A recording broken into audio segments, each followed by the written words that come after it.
Pump up the volume. GHB TV. What's going on? Me and Bang, we gonna be definitely on here later with Sunday dinner. He had to handle some business real quick. So I'm just coming in to tap in with the people though, just to let y'all know we here. We ain't going nowhere. We gonna make it happen one way or another. Shout out to everybody. That's first of all. Shout out to my man Mar. He had a party last night, 40th. I was a little faded. 40th birthday party though.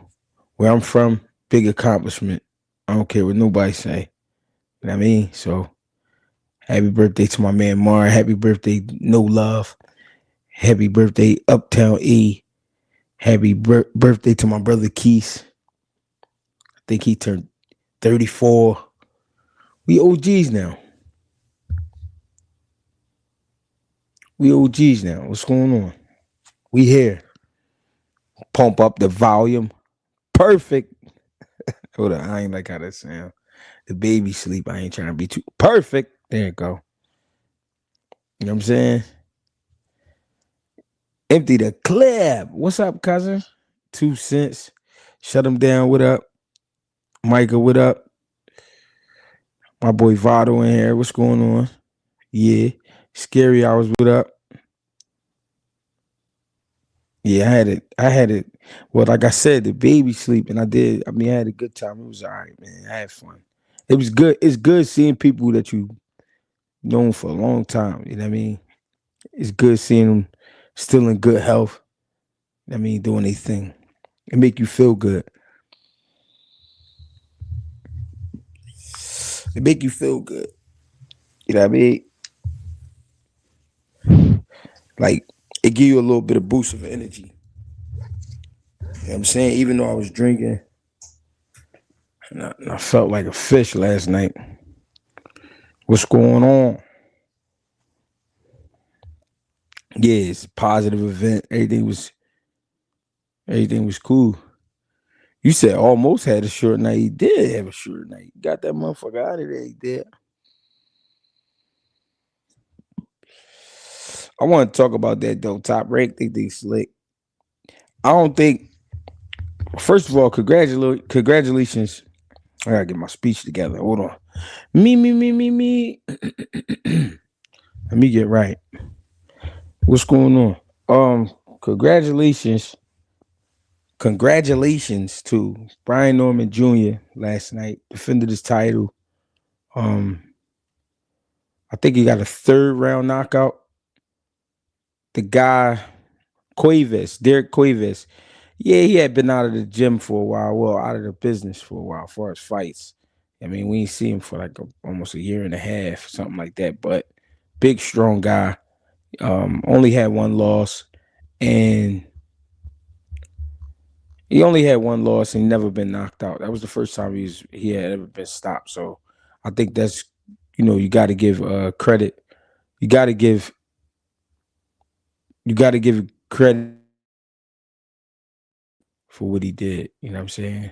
A lot of people pretend this shit is easy. It's not easy at all.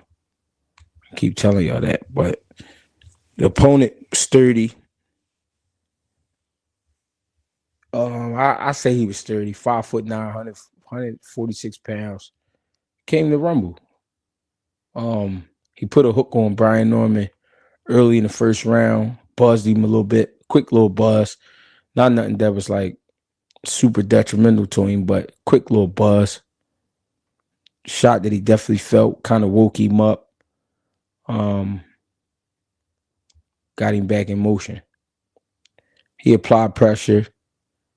I mean, he started applying pressure back to Cuevas. I mean, they had some good exchanges. He ended up getting him out of there, caught him with a shot, buzzed him, almost knocked him down at first. Kept his legs, but then he got put out. Well, he didn't get put out. He actually he was hurt. You know what I mean? He couldn't come up out of it. He was hurt. He was buzzed. He couldn't come up out of it. I don't know what he was going through. He was blinking. It kind of reminded me of Hector Garcia when he was fighting Tank, when he said he couldn't see. That was the kind of vibe I was getting from Cuevas last night when he got hit with that shot. But what I was saying, I noticed about Top Rank and how they move, they automatically had when he got out of the ring, they had Norman Jr. do an interview. And I didn't even look at the whole interview, but they had him do an interview with a kid named Sasaki, I think, from Japan, saying that he would like to challenge him for his title. But I'm like, bro, y'all know Boots get ready to fight in probably 2 weeks. With that being said, Norman only been out of camp for 2 weeks. Well, only been 2 weeks removed from his fight. If everything go right with Boots, you know what I mean? I'm looking at it like maybe they could set something up, but I don't know. Jin Sasaki, yeah. I'm feeling like they don't want that fight. You know what I mean? And by they, I'm not saying the Normans, I'm saying Top Rank. I don't think that fight is in plans for Top Rank, to be totally honest. With Boots Ennis. You know what I mean? I would love to see that fight though. Yeah, he definitely a clip. He definitely said he don't speak no English. But I don't know, the vibe I'm getting from Top Rank, they don't really want that fight. I could feel it. I might be tripping, but Top Rank got plans for that belt. They trying to keep that belt over there, and yeah, no smoke detected at all. Yeah, that's what I'm saying. Like, I'm not saying Sasaki doesn't deserve a title shot, but my thing is we over the last year been talking about the 147-pound division champions, Stanionis, Boots Ennis, Barrios, and Norman Jr. Now here we are, and it's like, oh no, we trying to hook up this little situation. Like, where did that come from?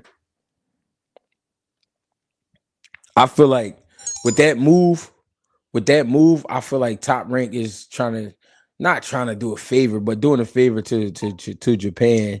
You know what I mean? Seeing that they already have a situation with Inoue, you know what I mean? All right, we gonna get your cousin on. We're gonna get him a title too.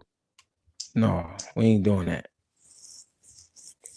No, he is ranked high. I get that, but we if we being fair with all the back and forth with Boots team and Norman's team and Barrios being a champion and Stanionis, those the fights I want to see. I want to see those guys mix it up. I don't want to see a guy just come out of nowhere and get a title shot. Not saying he don't deserve it. Not saying he shouldn't get it. I'm not going there. I'm just saying take me where the getting is good. You know what I mean? I want to see the real matchups. I want to see who the best at 147. I mean, we getting ready to see a great fight between Boots Ennis and Stanionis, I believe. I think that's going to be a real great fight. But I want to see, who could be the undisputed champion at 147 pounds. You know what I mean? I hope that fight happens, but the vibe, the vibe, the vibe I'm getting from Top Rank, I don't know. I don't know if it's gonna happen. Brandon Alashik, what's going on, family? Olmec, what's up? What's going on?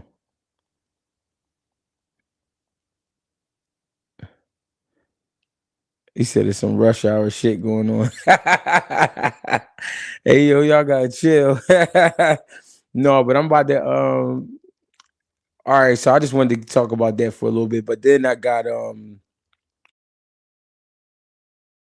and Zepeda. last night. That fight. Now I'm gonna be real. At first, I wrote on Twitter. That I thought that Zepeda won the fight 11-1, but I did watch the fight on my phone and I was drinking. So please don't hold that against me. But if you do, I understand. But I watched that fight on my phone. And I realized it's definitely a lot different watching the fight. When you watch the fight on your TV, it's a big difference. You can see a lot more. After watching the fight on my TV, though, I still had it. Let me see. I still had it 8-4 Zepeda. Tev is a warrior. Tev is a great fighter for sure.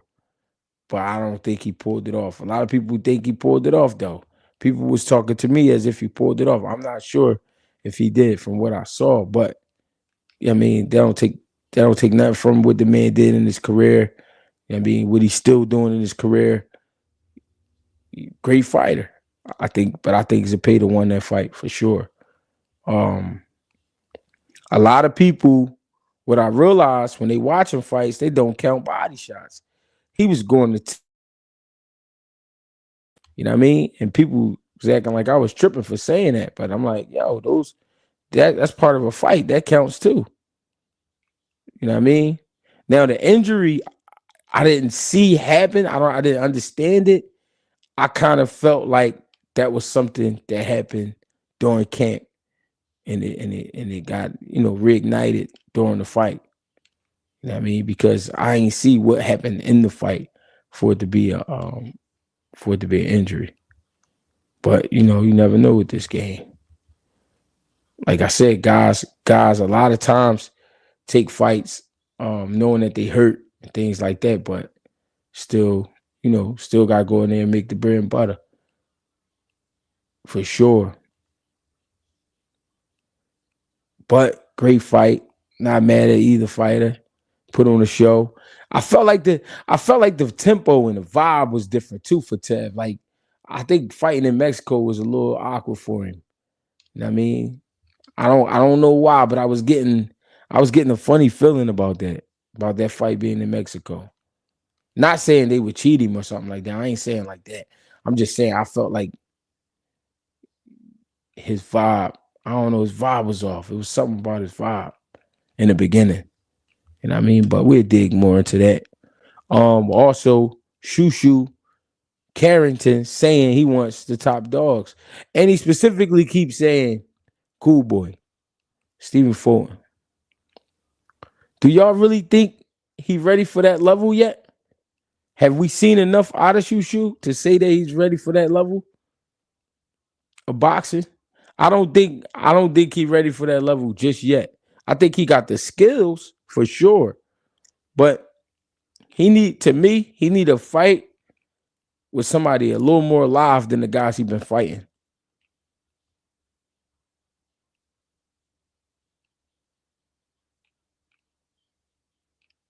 You know what I mean? I think I don't know if I'm tripping. I don't the messenger 215, appreciate you, gang. I don't know if he's ready for that level of boxing just yet. I'm saying that because people, what we don't realize is when we watching these fights, we looking at the skills and we looking at the talent, we looking at the power and things like that. And that's cool. There's nothing wrong with that. But it's like, to me, I can't tell if a guy's ready until I see him get hit. Now that might sound crazy, but it's not crazy because that's part of the game. That's part of boxing. You're gonna get hit. You're gonna get hit with some shit. If I haven't seen you take really a shot yet, like a real crazy punch yet, I can't really say you ready for the big leagues. Only because when you go up in level, that's what it is. It's not just you. It's not just you shooting. You getting shot at now. You know what I mean? It's not gonna be just you shooting and you getting off. No, somebody gonna be booming that shit back at you. You know what I mean? And I feel like a lot of times people forget that when we talking about these fights, and they going off what he doing to a C-level fighter or whatever you want to call him, and they like, oh yeah, he ready for Cool Boy, and I'm like, I don't know. You know what I mean? Nick J, appreciate the love. I see y'all was at the fights too. Let me open up the floodgates. I'm about to open up the gates because I want to hear about the experience. Nick J, if that's possible. I want to hear about the experience being there, watching the fights. But anyway, I'm not saying Bruce Carrington isn't talented. He's definitely talented. But I just feel like before we start talking about the guys that we really seen put it all on the line, we got to see him. We got to see him up against something first, like before we start talking about the Stephen Fultons and things like that. Now, here's the thing. He's talking about fighting Stephen Fulton when there's a guy over there at 126 pounds who's in his division that it seemed like he won't mention him, but then he's quick to mention Stephen Fulton. So that make me feel like, to be honest, that made me feel like he got picks. You know what I'm saying? That made me feel like he got picks. And that don't make me feel good. The reason it don't make me feel good is because it's like you think, to me, it's like you think you see, it's like you think you see something in Stephen Fulton, so I'm gonna keep going at him. But sometimes what you see could play tricks on your mind. You know what I mean? Everything you see ain't always true. No, he is talented. I'm not saying he's not talented. What I'm saying, all right, so LeBron James coming out of high school, ready for the NBA. Yeah, he was ready for NBA. But you learn. It's like, all right, he didn't go right into the NBA and win a championship. He had to learn. Like, you had to learn, like, this shit ain't no joke. Everybody's in shape. Everybody getting busy. You know what I'm saying? To me, that's what it's like for a guy like Shushu. Yeah, you got the skill set and you got the look of a champion. I'm not saying you're not a champion, but what I'm saying is it's a different ball game at that level of boxing. At that level of boxing, it's a different ball game. It's not just I'm gonna hit you with an uppercut, a hook, and then now the fight over. Like, nah, when you go up in levels in boxing, shots that you used to hit guys with, they don't go down so easy now. You know what I mean? So I don't know. I see what people see. Don't get me wrong. I see what people see, but I don't see the need for him to jump right away to a Cool Boy or to what's my man name? I say take like a Ray Vargas or something first before you do that. Before you jump in there with a Cool Boy. But maybe, I don't know, maybe I'm tripping. I don't know. But I'm about to open up the gates though, man, so we could really rap. Everybody got hops in a jumper. For sure. He 27. Niggas got to get to it, G. No, listen. I agree when it comes to his age and all that. But here's the thing. He ain't been hit upside his fucking head yet. And I'm saying this, you don't want to go in there. People think, and here's another thing when it comes to a guy like Cool Boy. People think he can't punch because he don't have a whole shitload of knockouts. But if you pay attention to Stephen Fulton's career, the kind of fights he was taking, he was fighting guys. He was constantly fighting guys on his level. He wasn't always in there with a guy that was being overwhelmed. A lot of these guys be fighting guys that's being overwhelmed. But a lot of his fights was guys on his level. So it's going to be harder to knock out a guy who training like you training. I mean, been he got some type of pedigree. You know what I'm saying? They trying to really do something with him. He not there to be just knocked out. I think that's where we get mistaken. So a lot of people think Stephen Fulton can't punch. But then I even heard somebody say he'll beat up Nick Ball. I'm like, yo, I see what y'all see skill-wise. But Nick Ball, not an easy fight for nobody. Say, nigga, I'm making clips. I forgot I was logged in. Let me tell her you want her to. Well, why you don't come through box? Is that boxy or is that oh y'all got somebody doing the edits? Is that what it is? But I'm about to open the floodgates for sure anyway. But again, Nick Ball is not a light touch. I mean, Nick Ball ain't nobody to play with. Yeah, he got the height advantage. He got the speed advantage. Yeah, skills is there. I can't say the power is there. I can't say he got a power advantage over Nick Ball, but that's not a what's going on, Boxy? You was at the fights too. How was the Rumbles? I'm about to open. You just let me find out you don't want to jump on here, but it's cool. But I want to know. I want to know how the event was. Like, you know what I mean? How was it being there live? Not like I never been at the fights, but you know, just action. But I'm opening up the gates right now. You said Shushu loved that height and reaching. Yeah, I mean that's you know. I guess he feel like he. All right, bet. I guess he feel like he, you know, that'll make the fight easier for him.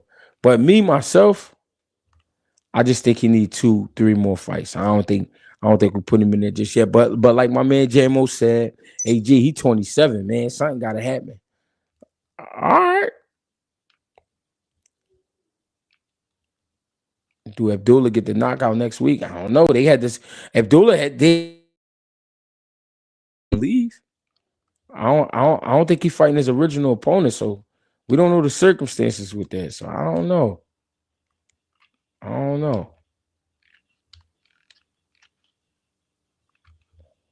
I can't say. Can't really say. Brother Lamont.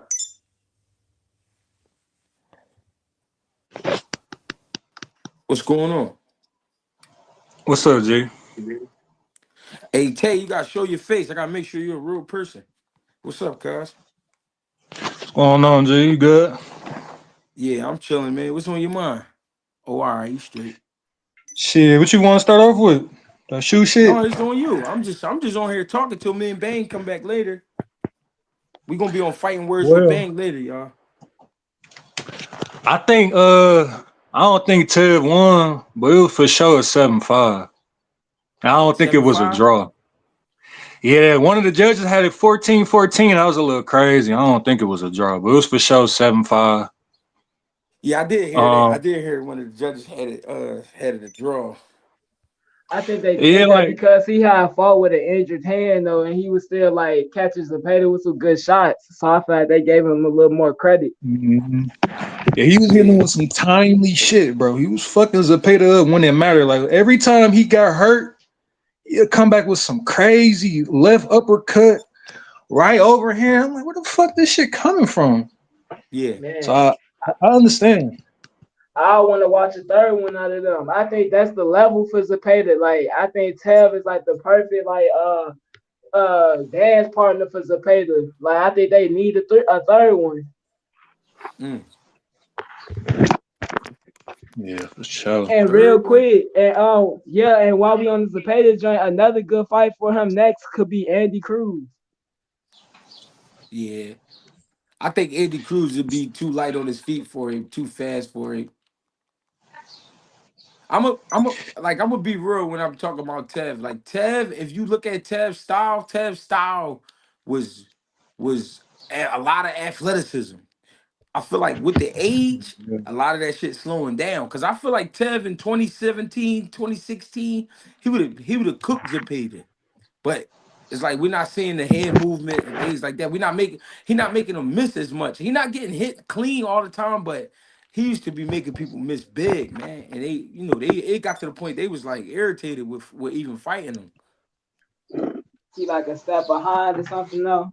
Yeah, I feel like athletic wise, he's slowing down. Yeah. Feel like the And I time just off. thought about my fault. What you saying? Oh no, no, you good, soldier. I was just about to ask y'all feel like the time off from that Tiff took. You know what I'm saying? Because it feel like for a minute he took like a dip off He for a long did. time before he came back. Yeah, he did for like Yeah. 3 years. That's a long time. I feel like 3 years. Yeah, it could definitely take a lot of time off of you. Mm-hmm. Man, So I feel like when he came back, even though he came back and he got some wins, I feel like he was still shaking off a lot of rust when it come to levels, because he was fighting at home at the 2300, and then next thing you know, he fighting Muratala.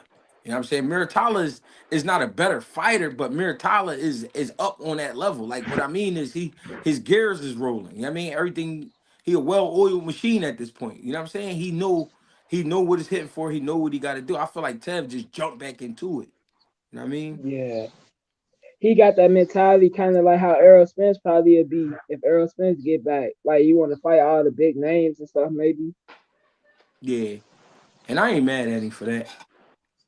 But I do feel like if Tev didn't hurt his left hand in the fight, he probably would have caught Zepeda with some because he would still Yeah. catch Zepeda. Yeah. And He I think it's crazy because when I was watching it last night, right? I didn't know he hurt it. He hurt his hand.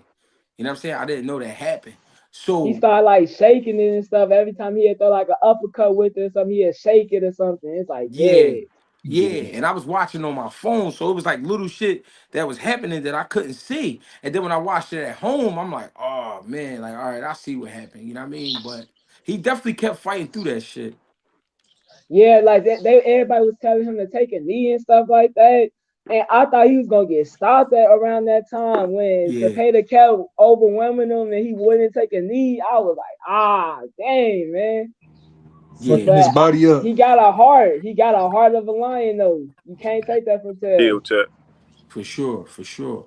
Where does he go from here though? Because I mean, at one point he was projected to fight Tank. At one point, there was a lot of promotion and a lot of buzz around that fight. And then, do you feel like he's still just seeking for that same type of, that same type of momentum? So it don't I have to think, be a tank. Oh my yeah. bad, G. No, you good. I don't think I don't all right. For me, if I was in this position, I wouldn't fight. I wouldn't still try to get Tank or Shakur or somebody like that. Not right now, because I see that it's things he need to work on and it's things he True. need to understand. I would get the type of fights Mhm. where Frank Martin. That's a maybe, good yeah, fight. maybe, yeah, maybe a That's a good Frank. fight. Maybe, yeah, yeah, yeah. That is a yeah. That's somebody should That's pay a you good for fight. that. Somebody should pay you for that match for the That's a good matchmaking. fight. Yeah. Something like that would be popping. Perfect. Yeah, right. Perfect. Right. Hey, Something, hey, something. hey, Yeah, Tevin was hard to hit, man. Cepeda was missing a lot of the headshots. He was tearing his body up, but he was missing a lot of headshots. yeah. I say And that. that's why I thought it was a good fight. After I watched it again, that's what made it a good fight. But Yeah, people. What I realized though, when I say people, I'm talking about regular people, like people yeah. just talking about the fights. I think when people judge the fight, they really judging off what they would rather see instead of what's Mm-hmm. happening. And I'm Mm-hmm. like, Yeah. yo, I'm like, Tev is doing a good job, but then there's a lot of times Tev is holding on to him, or Tev looking like he don't know what to do. Cause it was one time in the fight, Zepeda was just swinging on him and his hands was down, and Tev was just giving him this look. And I'm like, yo, what the fuck? I'm like, what's going on? It almost looked like his brain shut off. And then he woke back up and then he Man, stepped around him. And then I was like, yo, but that happened 2 times in the fight. So I'm like, am I tripping? Like, what the fuck going on? and he For a kept minute, turning for a minute, around he from the reminded fight me of. too. For a minute, he reminded me of what's that? The Drunken Master. What's his name? Oh. Yeah. Oh, Yeah. Manuel Augustus. For Augustus. a minute, I'm like, it's crazy. But he was missing shots. He was making them miss shots, but he was just kind of just standing there, just. It I was. It think was I think Tev just need if Tev go keep fighting for me, my advice would be get the type of opponents, go back and get the type of opponents that's gonna be sturdy, but you can get back into your rhythm, get back into Like a fighting Right. high. Schofield. Fight. No, I think Schofield will make him fight. I think Uh, Schofield will be fighting at the same pace as a Zepeda. May not be throwing as many punches, but when I say pace, I'm talking about the hopping up and down, the jumping around. That type shit. When you got somebody in front of you and they jumping around and shit, that's like a fight in itself. You know what I'm saying? Cause you trying to figure out how you gonna slow him down. You feel me? So I think he True. need the kind of guys in front of him that's going to not be easy, but I'm just saying the kind of guys he could work on his style and get back to doing what he do. Cause when I watch Tev now, I feel like he like, all right, I'm older, I'm stronger, I can sit here and fight with this guy. Yeah. But really he don't have to. That motherfucker slick. He You know good. what Yeah, I'm saying? he's good. He a good fighter. Right. So I don't know. Hey, Oh was that was yeah, and with Zepeda, what is Keyshawn Davis for Zepeda in the future? gonna get stopped? Yeah, I think, Be man. wiping that shit. See when we look Stop.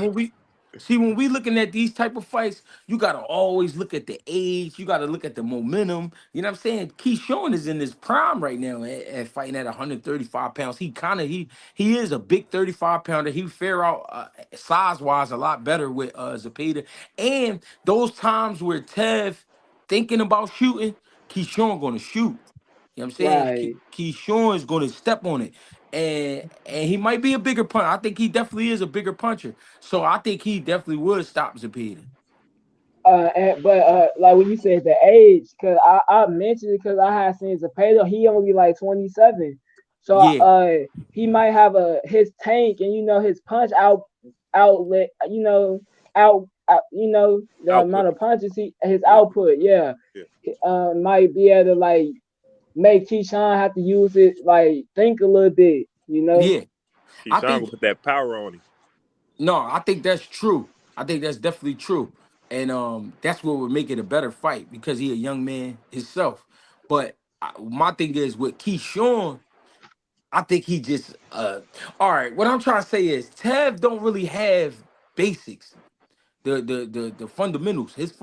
Tev kind of got a style like like if you think about it, name somebody who fight like Tev. Nobody fight like Tevin Farmer. You feel what I'm saying? Nah. He got like his own style. But Hmm. Keyshawn could be a good technical boxer, or he could just go out there and try to hurt you. He could do Yeah. both. So I feel like that would make it a better fight, and he would. I mean, he would stop Zepeda. Mm. Hey, G, can you see Keyshawn having one of them runs like Bud at 147 when he get up there? I don't know. Ooh. That's a great Cause question. he's going to get big, strong, skill. If he keep on like this, Then he is like the Man, cause he ain't newer version 5'9". of Bud. He like the new generation version of Bud. Yeah, low key, low key, I that's a don't know if great. I can. I key. don't know. I don't know I if swear. 147 is too tall for him though. I feel like maybe 140 is like realistic to gauge him at right now. I don't know if he's given enough to see like what he would be at 147 just yet. I don't know because right now, if we were to compare him to anybody that's at 147, I feel like we would say he's entirely too small. It doesn't Not even a seem. Rashidi Ellis or nobody. Yeah, At, but I but think I but think I think Keyshawn. but a fight that matter. right, I got right. you. Yeah, yeah. Keyshawn not the cream of the crop right now. I don't know. I mean, not Hey, Yeah, that's Keyshawn, like not Tio and Keyshawn. Devin them trying to fuck with Rasheed Gates. Ellis. Rasheed Rashid. Ellis. Yeah, Yeah, Yeah. Rashid. Rasheed Ellis. Yeah. Hey, G, But was that ring rust with Brian Norman first round, or you think he just what you think that was? The lack of focus, ring rust, or what you think that Nah, was? Because he nah. I just a think good shot. I think what people got to remember is right. When you watching these young guys fight, man, they trying to impose their will on people, Yeah. and sometimes forget a motherfucker will hit you back. And and I think when dude sat down to the body. Now we used to have a rule in the gym. Somebody go to your liver, they go to sit down to your body and go to your liver, and you already got that hand down there catching, you automatically supposed to grab the side of your head after that. Like Yeah. if a motherfucker go down your body like that, you automatically got to grab your side of your head. And I think he just felt like, all right, I'm gonna end up beating this guy, I'm gonna stop this guy. But you know, he kind of got disrespectful with just stepping to him the way he did. So he Yeah. got right in his range. And when dude turned that hook over, you know what I mean? I think he just got caught. Now, another thing is in that first round, the reason it's important to let your body warm up. I know you see, this is the thing. It's a lot of Yeah. small shit. Yeah. It's a lot of Yeah. small shit that go on. Yeah. When you in the back warming up, that's different from warming up in the ring. In the When ring. you in Yeah. the Absolutely. when you in the ring and you got somebody in front of you, you still gotta warm up. So Yeah. when you go out there with that, when you go out there with that cold chin and then you get hit early, I think that The shit wake coach. you up. Like, That you know what I cold mean? chin. Mm. Yeah, no, you gotta warm up. Yeah, that's what it's called though. This Cold chin still chin. cold. Yeah, Sometimes you need that though. Sometimes you Absolutely. need that little wake up shot though. Like I don't know why I find it weird, but like when you first no, start that fight, that one little jab or something, just oh, I see what you're working with. All Let right, you know no, you in a no. fight. You was And in you a right fight. about that. You right about that. Get sometimes you need that to wake up, but you don't want it to be too, you too don't want big it of to a. be. You don't Yeah, want it you to be don't that want good. you Yeah, don't want it not to That that was be the good. too one to wake good. open your eyes up like, oh, You hold won't be up. waking up. You be going to sleep like shit. Yeah, yeah. Like you can get caught with a jab or some shit, but like to get caught with a hook early on like that, that shit like Oh, whoa. Yeah, that hook was vicious too. It was a Yeah, vicious some hook. people will hook you one time and it's over with. that's what Yeah, I'm trying to say. Yeah, Ryan like Garcia. yeah, that's man, what that's what I'm saying. man. Oh yeah, so at Hey, 160 G, you or think Norman fucking 68. with Boots though? Nah, Yeah, cause hell no, you could. Nah. nah. No, it But ain't even. It ain't even about what I'm gonna say. I just don't see it. Yeah. I don't see it. Do it go 12 though? Do it go 12? Nah, you know why I say that? Norman too tough. He is tough. Walk his Norman, ass right into something. Sit his ass down. everybody. I mean, I don't like to always reference to the street, but I got to reference to the street. We all know that guy that was too tough. Yeah. What happened to him? he's gone. Right. Yeah, yeah, But Brian Norman waited until Boots moved to 154, then he gonna start popping it as the top dog for 47. He waiting for Boots to go up, I feel. yeah. That's what I think too. But at You 68, think Brian Norman can beat Conor If Benn? Shiraz go to 68, Hold on, what y'all see? Y'all yeah, asking two I think questions. he could be kind of bad. Uh, to I think answer that's his a question, great I do fight. think Brian Norman. I think he'll be kind of Ben though. I think that's a great fight though. I think that's a fight they should try to make. Well, Conor Ben fuck around and lose to what's the name though? He about to I got Eubanks. Eubanks, yeah. I got Eubanks piecing him up. Yeah.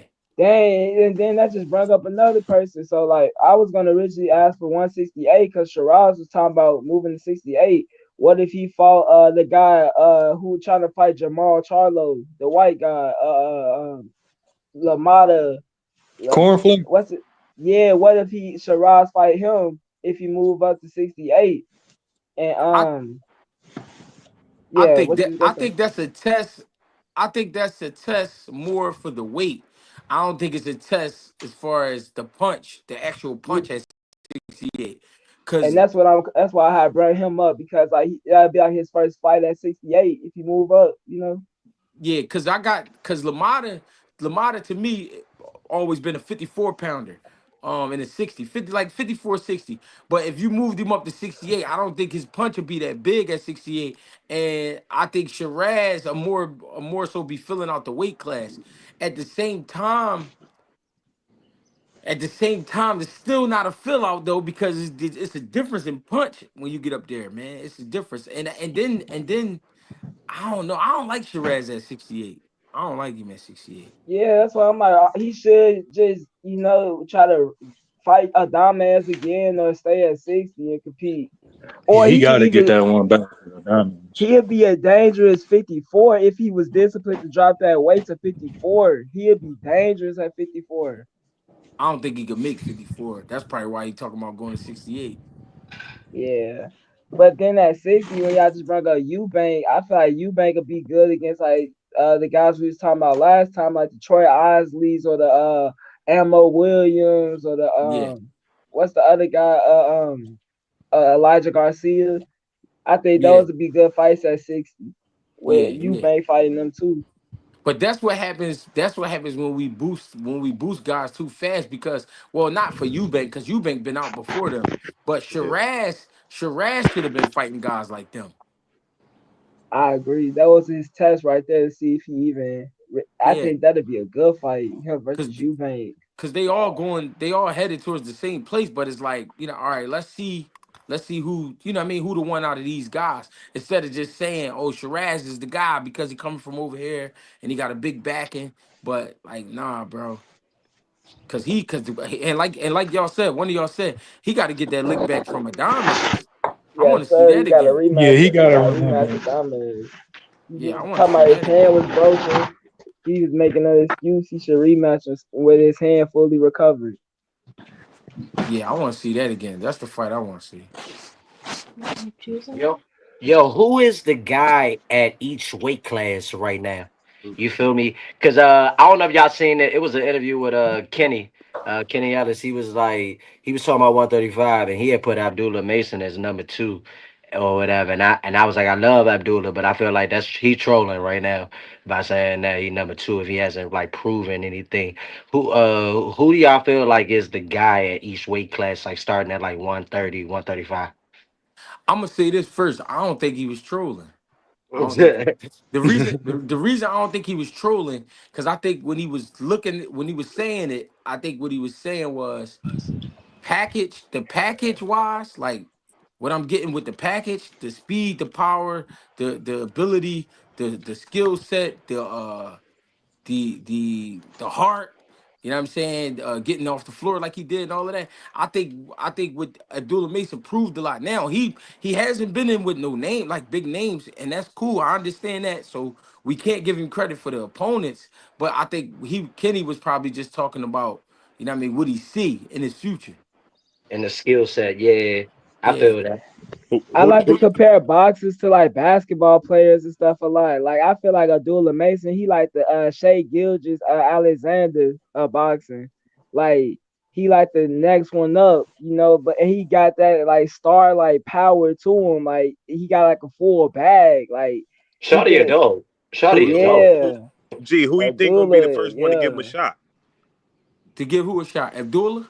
Like out of all the champions at Shakur. 135, like I mean, I don't know if Top Rank got a champion, but who you think the first person that would give a guy like that a shot? Well, they still got that belt over there lingering that Lomachenko had, right? Oh yeah, oh yeah, oh yeah. So Forgot about that. so I think they're gonna work something out with that. Okay, okay. And it's crazy because I don't even think it's gonna be against Keyshawn. I think it's Nah. gonna be like they gonna pull somebody out the cut, say that they was Him and ranked number, Marataya. yeah, maybe something like that. Hey, you see Shakur try to give Kid Austin a shot. You think he'll give Abdullah a shot? Mm. Mm-mm. I think He he ain't giving that would, man no but shot. only I think he would, but only if his back was to the wall. His back wasn't to the wall with Schofield, but Schofield was putting a lot of Was pressure. pushing for him. His His Yeah. dad dad was was talking. promoting it. Fact. Abdullah people quiet and stuff. Shakur ain't gonna just call out no Abdullah Mason. Right. So that's why I Because Nah. said Shakur wasn't even really worried about Schofield for real, if we be yeah, honest. yeah, he wasn't. He entertained it because his father. But Yeah, his father kept talking crazy. Yeah. So I feel like if his back against the wall. Now hold on. Now I don't mean to backtrack, but I got to. My man Okay. asked who was the man at 130. The craziest thing is they saying Cool Boy and Oshaki Foster is in negotiations. And I can only imagine that ooh, being at 130. Oh yeah, for sure. yeah. So I Oh, so he got so I trying to got take cool his boy. belt? Ooh. God Man, cool damn. Cool boy boy. going. Man. I got cool boy. that's it. Cool I boy like on that some fight. Hall of Fame shit, man. Yeah, he trying to make it happen. Trying to Cool make Boy it happen. versus Ray Ford to be a war. Mm-hmm. And I think that's something they would try to cook up. I think that's why they going after Oshaki. But it's even crazy that he could get that shot. You know what I mean? Just winning a title at 26 against Figueroa and then going up to 30 and getting one with Oshaki. I mean, That's y'all just was saying Cat Bosa finna fight Hitchison. Yeah, that's why I was asking. Is that who he's supposed to fight? Hitchison? No, Cambosa? I'm saying, Oh. yeah, like they was just saying that in the last one. Like he just moved up to 140. He had a little fight, tune-up fight, but he already got a championship out. I'm like, yeah, Cool Boy he fought better fights at 130 just now. So yeah. he better for a title shot than the Cambosis would be. No, but Kubo ain't fight at 30 yet. Then I he thought just last fight Figueroa. was 30. No, that was 26. Oh, that was 26? No, When he he only fought, when he 22 and fought, 26. yeah, You when he sure? fought, yeah, Okay. when he fought Inoue, that was at 22. Okay, yeah, you right. That's the one I got to see. A Dang, rematch so of he that. finna move up to 30 at the next fight. Oh, That's what I was Dang. trying to say. He Okay. only And fought fight two Oshaki fights. at 30. That's what he's saying. So Yeah, he on some shit. So you think at But he 135, got the name to do it. He was pound for pound and all that. He good who for the it. who Oshaki? Cool boy, He cool said, boy. Nah, Oh, cool Cool boy Boy, yeah, should no, get a Cool title Boy, shot yeah, at yeah, Cool Boy, 30. That yeah, for like sure, the for sure. Inoue fight could have been fluky, like you said. G like Inoue could have probably had all type of other things. He could have had got better advantages and stuff. So if they have a rematch, I like Cool Boy chances in that fight. You know, Hey, did y'all see the Me too. promo for for Inoue? The promo for Inoue no, I on ain't see it. ESPN? No. Man, they had the little monster thing up, man. They had that dude looking like a real, you know what I'm saying, killer.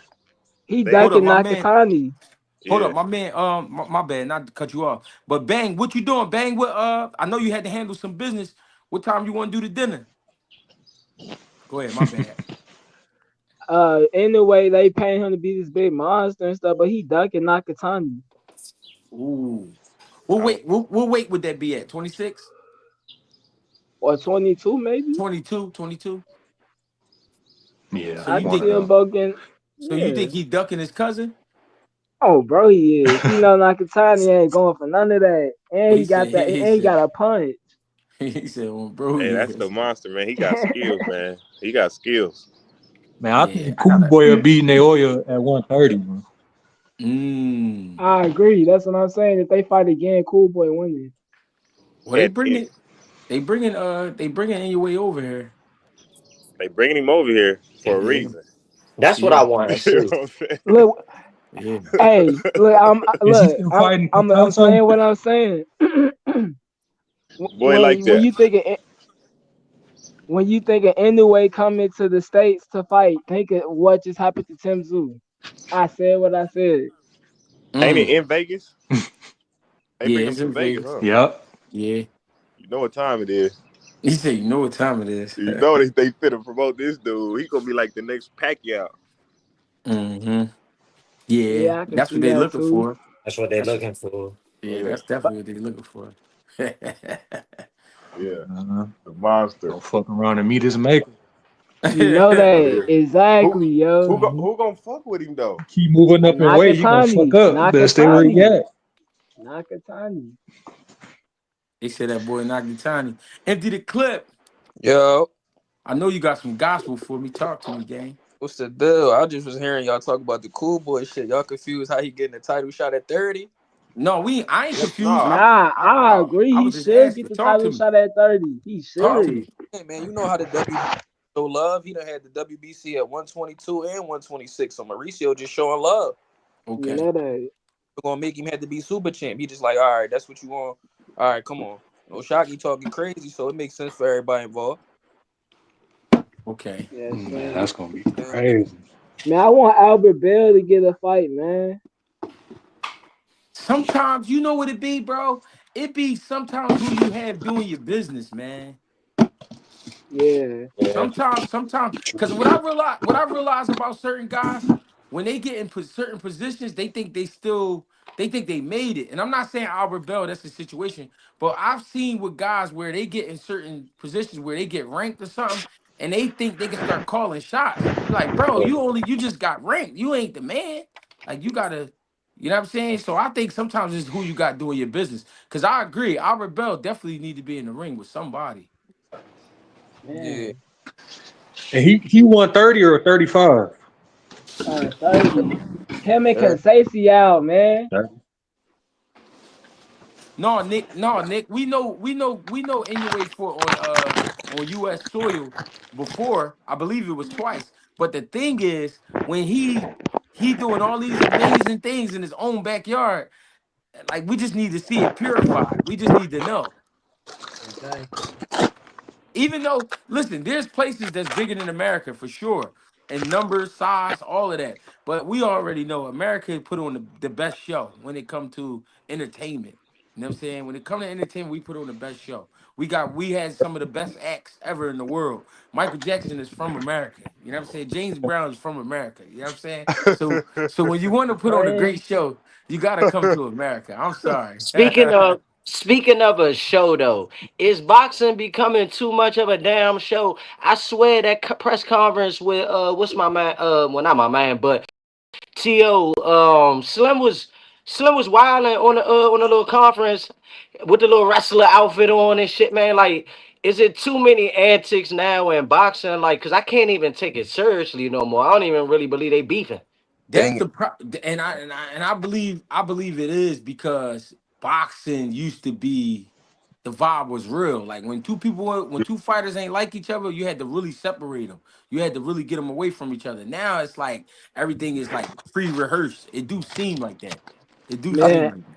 I I think right. was just thinking that the other last night, like man, because I used to watch wrestling a lot. So I'm like, eventually they gonna probably have these fights where you could go out the ring and fight each other. And how wrestling had different matches and stuff. I'm like, boxing gonna end up getting to that in the future. You I, leave it up to Tank, you can go out the ring. I think right now it's just really niggas is trying to find the golden balance between that real shit and entertainment because we all know we can probably name 3, 4 fighters right now off the top of our Nah, that's my mouth. dog. We all know 3 different niggas who are go in the ring and whoop somebody ass, but they got a boring ass interview. They got Mm, nothing to make you invest in them outside of boxing. mm, Criticize that. Oh, this nigga, man, he boring as shit, man. All this nigga say the same shit in every interview. Oh, this nigga don't know how to talk. Then we get a nigga know how to talk. Then we criticizing that. It's like finding the golden balance. You know what I'm saying? I'm saying? Mm. Yeah, now sometimes it do be too much theatrics for me. I don't be caring about all that shit. I'm a purist. I'm gonna watch it just because 2 niggas is rumbling. But then Yeah. you got other people that actually need that to put the eyes on the sport. So right now they just trying to find out, how much of each is gonna be what's needed to move the product forward. You know what I'm yeah, saying? Now, he just gonna overdo it. But we all know people that overdo it. So he's that guy. yeah, Yeah, You yeah. know what I'm saying? I And then just you got You know different how types. Hey, basketball players got like shoes, like a lot of players got signature shoes so they could get recognition like that from the fans. Like I feel like boxers need some type of apparel or something that they can have a signature brand of, or you know what I'm saying? yeah, yeah, I one of just So miss something I like just miss the authentic yeah. days, man. Like Tommy Hearns and Leonard really didn't like each other. Lennox Lewis, when they was choking each other in that motherfucking studio, they really didn't like each other. Right. Even with Charlo and what's Tony Harrison, man, you feel me? Like you can feel the tension. That's when it's kind of interesting to me because it's like, oh, these Bamers really don't even they really ain't rocking with each other. You with me? So they nah. really trying hmm to get But some see, bumping. but I really feel like Devin and Ryan don't like each other. Devin and mm. Ryan, I for sure think that's a real. And T.O. just slapped dude, so I mean, I feel like it's a little bit of grudge matchup in there. I I feel you, feel but I feel like that. All right, not to cut you off, my bad. but but speaking on Devin and Ryan, right? You see it. All right, Dev go to a carnival. You see a nigga in the carnival talking crazy. You swing on him, Yeah, but then you see Ryan at the event they had for the Riyadh, and it was just like, yeah, we he's. know what you did. Mhm. because you know how dudes is, man. They see that they pick. They know who they could do it against. You know what I mean? So But that's what we talk about. yeah, That's the part that's confusing. Like nigga, you took steroids and you tried to kill me, and I'm gonna let you walk past me. But Fuck but the no. nigga but the nigga at the carnival, I'm gonna try to tighten him up. it's always been like that. G, you from the streets, man. You know it be guys that, they gonna try to find a win, and other guys they gonna be reluctant. You know what I'm Yeah, saying? Picking and choosing. I know you. You know what I'm saying? I know you know what that is. yeah, Ryan put some fear in that man. Ryan put some fear up in that man because he was underestimating him. Him and Bill was Flashbacks. so confident. They was Flashbacks. like, "Yeah, bro, we finna kill Ryan in the ring and all this." You see how he acted, woo woo. And Bro then been having Ryan did nightmares. that. He been having Bro nightmares. definitely had night. That man is scared. Man, For real, for nightmares. real, but he also, all right, man, I gotta do this, it's for my legacy and woo It's woo. almost Like like you who. said, G, you know what you did, woo woo. It's like who got beat up more, Yeah. Devin or Earl? mm, Woo. Who Ooh, got beat up more? Damn. Mm. I don't know. Earl. I Devin felt Devin bad went for the whole Arrow when I was 12 getting watching that that. Right, shit. man. Ah, yeah. Earl. I When I said watched Earl. when I Earl, because watched the yeah, because Earl Bud joint, get ordered. I was like, God damn! Like I ain't gonna lie, I was like seventh. I think it was the sixth or the seventh. I I was was like, like, yo, they stop got the fight. yeah, Yeah, stop this joint. Like what y'all doing? yeah, Like Earl was. his face was chopped up. He Yeah, just had yeah, this look, and it's crazy because Earl Spence so tough that it almost wasn't like a look of defeat, but it was. It was just like, God Yeah. damn. yeah. I I mean, ain't even watching this. I was listening to it. He You put feel that look me? on his face. There, mm, and I'm listening to it like, hey, oh my God, Spence down for the third time. Oh, whoa, wait, mm, Hey, mm. when they gonna get my boy Conwell yeah, shot? that's G, that broke me. Conwell, I just About saw to fight. something earlier. Conwell he get finna ready to fight. fight. Yeah, I he getting think he ready to get fight. yeah. He coming up. So I He think coming up. after this one would be a be a big one for him. Who you want to see Fundora in there with next? I was hearing Fundora and Xander Zayas, right? But what I really want to see is Fundora and Murder Tazaliev. Okay, okay. You That's trying to see a puncher in there?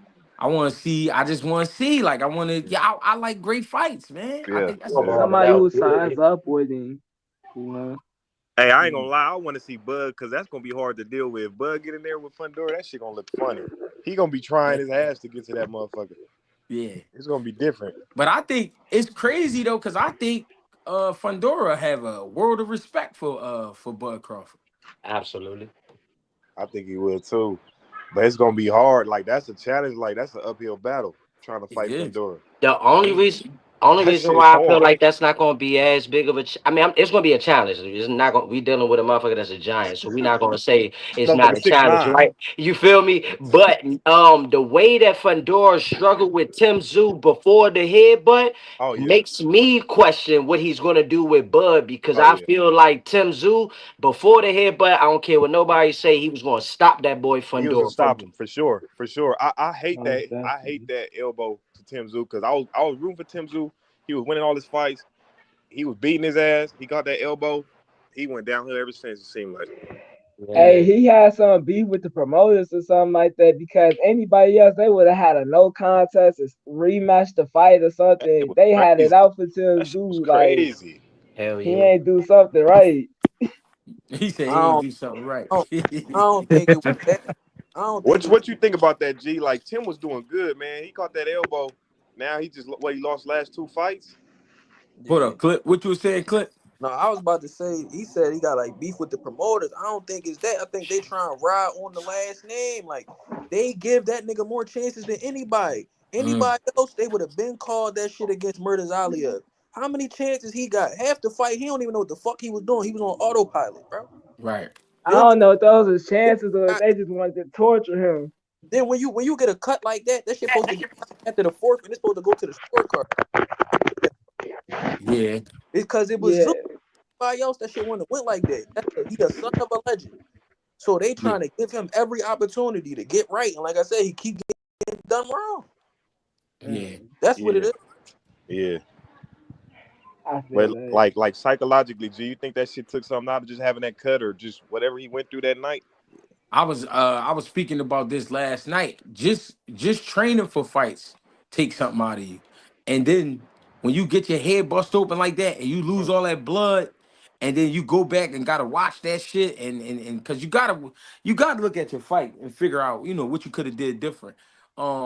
But when you watching some shit like that, yeah, and know that somebody could do something like that to you and then, fight beat you up basically for another like 8 rounds or 9 rounds, it was like I don't know. Yeah, I definitely think it took something out of you. And then it did something to his mentality because when he came back to fight Murder Zaliev, he kind of was just fighting stupid. He was just going after him. But like Yeah, Yeah. he wasn't trying to set nothing up and work behind his jab or nothing. He was just kind of get off, he was just trying to get off. he And I'm needed like, to sit yo, back. he kind of fighting like almost like his life was being threatened about this fight. Like, Yeah, yo, if you don't go up there and knock him out in the first 3 rounds, I mean, something gonna happen to you. It was that was kind of how he approached it, and I'm like, bro, you got to be smarter than that. This boy can punch and he big, like just just boxing. But One you know, one of the headlines in that fight was they were saying hold like on, this was the first fight his father first watch came to watch him and stuff like this or something and like that. I thought that was pressure. To me, Yeah. he was fighting like he believed what he heard everybody saying about him. Remember, before he was even got the WBO interim, niggas were just saying, "Oh, he'll stop Charlo." Like, what? You mean the nigga that got all the titles? He just gonna stop him, right? After Gachet just dropped him, now he gonna stop Charlo. Then Right. he got, He was looking good. huh? I say he was looking good. Go ahead. Go ahead. Go ahead. Yeah, yeah. But then he stopped Ocampo. Then he stopped Tony. Yeah. Tony And Harris, yeah. everybody was talking about him like he a wrecking ball. So even after that Fundora shit, we was talking about him the same way they talk about Mexican guys who just bang it up. Oh, he's a And, warrior. Oh, he made it all 12. So he went in there like Murders Aliyah wasn't shit, and Murders Aliyah treated him like he wasn't shit. and look, the thing you just described about Tszyu is what I was referencing with anyway when they was talking about him moving or coming to the States to start fighting. That was the whole scenario I was just saying when Okay. I said think of the Tszyu. So yeah, Is This it is that privilege though for like certain fighters?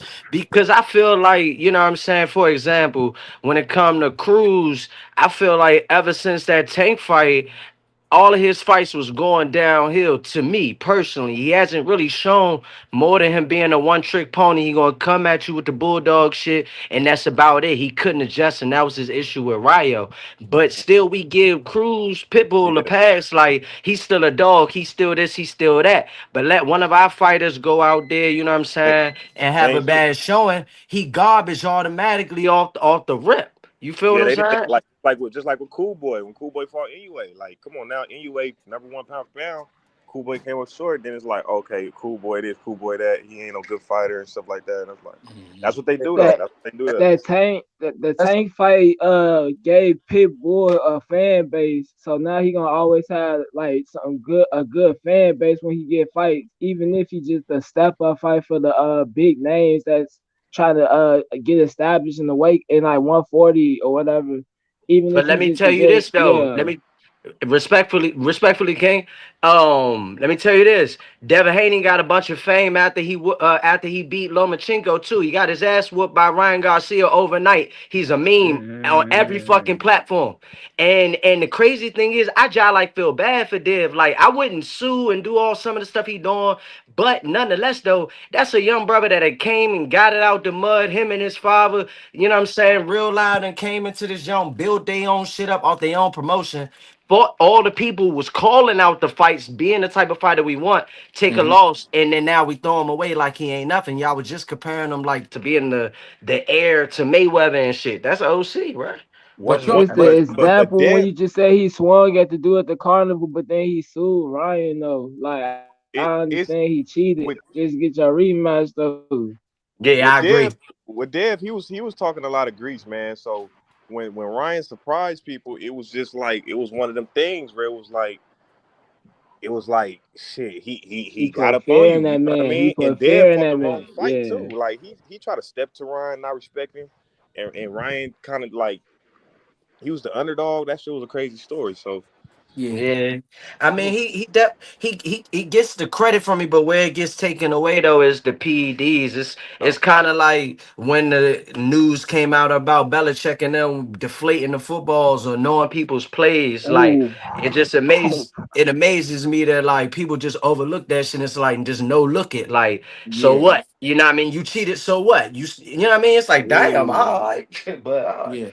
I think, and not I think, but from what I gathered from the information I got, the reason that they sued them was because that would be the only way that they could make the rematch happen. You know what I mean? They had to basically get the lawyers involved to go over the paperwork to say like, yo, well, if something happened outside of the fight that's basically unnatural, then yeah, y'all owe us a rematch. You know what I mean? So it could have been the weight, it could have been a lot of shit, but it was the PD shit. So I think that's how they had to do it to get the rematch.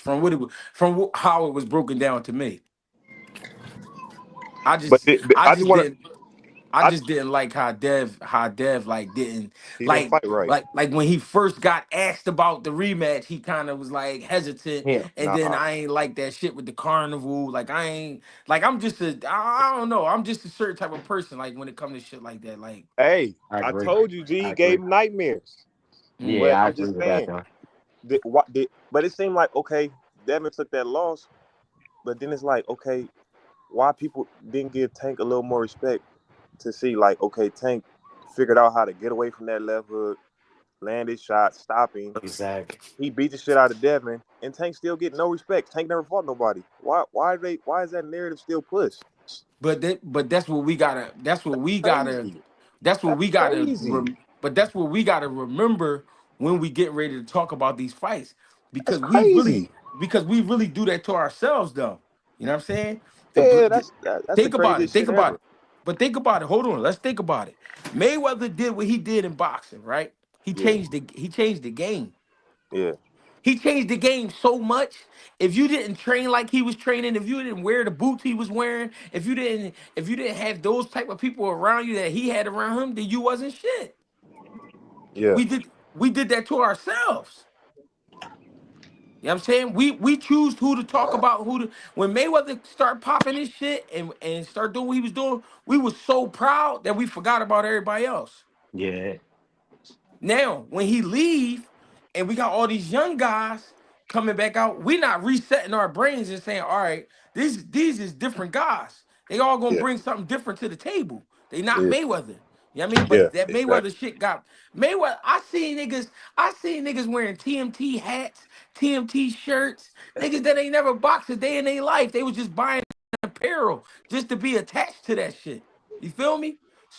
So when we get these new fighters come out, we looking for Mayweather, but it's over. It's That not. shit Yeah, it's over. over.